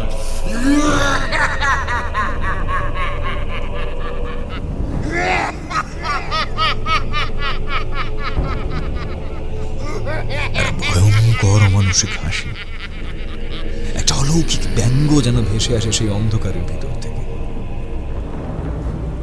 সারা রাত মেয়েটিকে বাঁচানোর চেষ্টা করতে করতে সবে আরএমও সাহেব নিজের কেবিনে গেছিলেন একটু বিশ্রাম নিতে। অমনি নার্স ছুটতে ছুটতে এলো।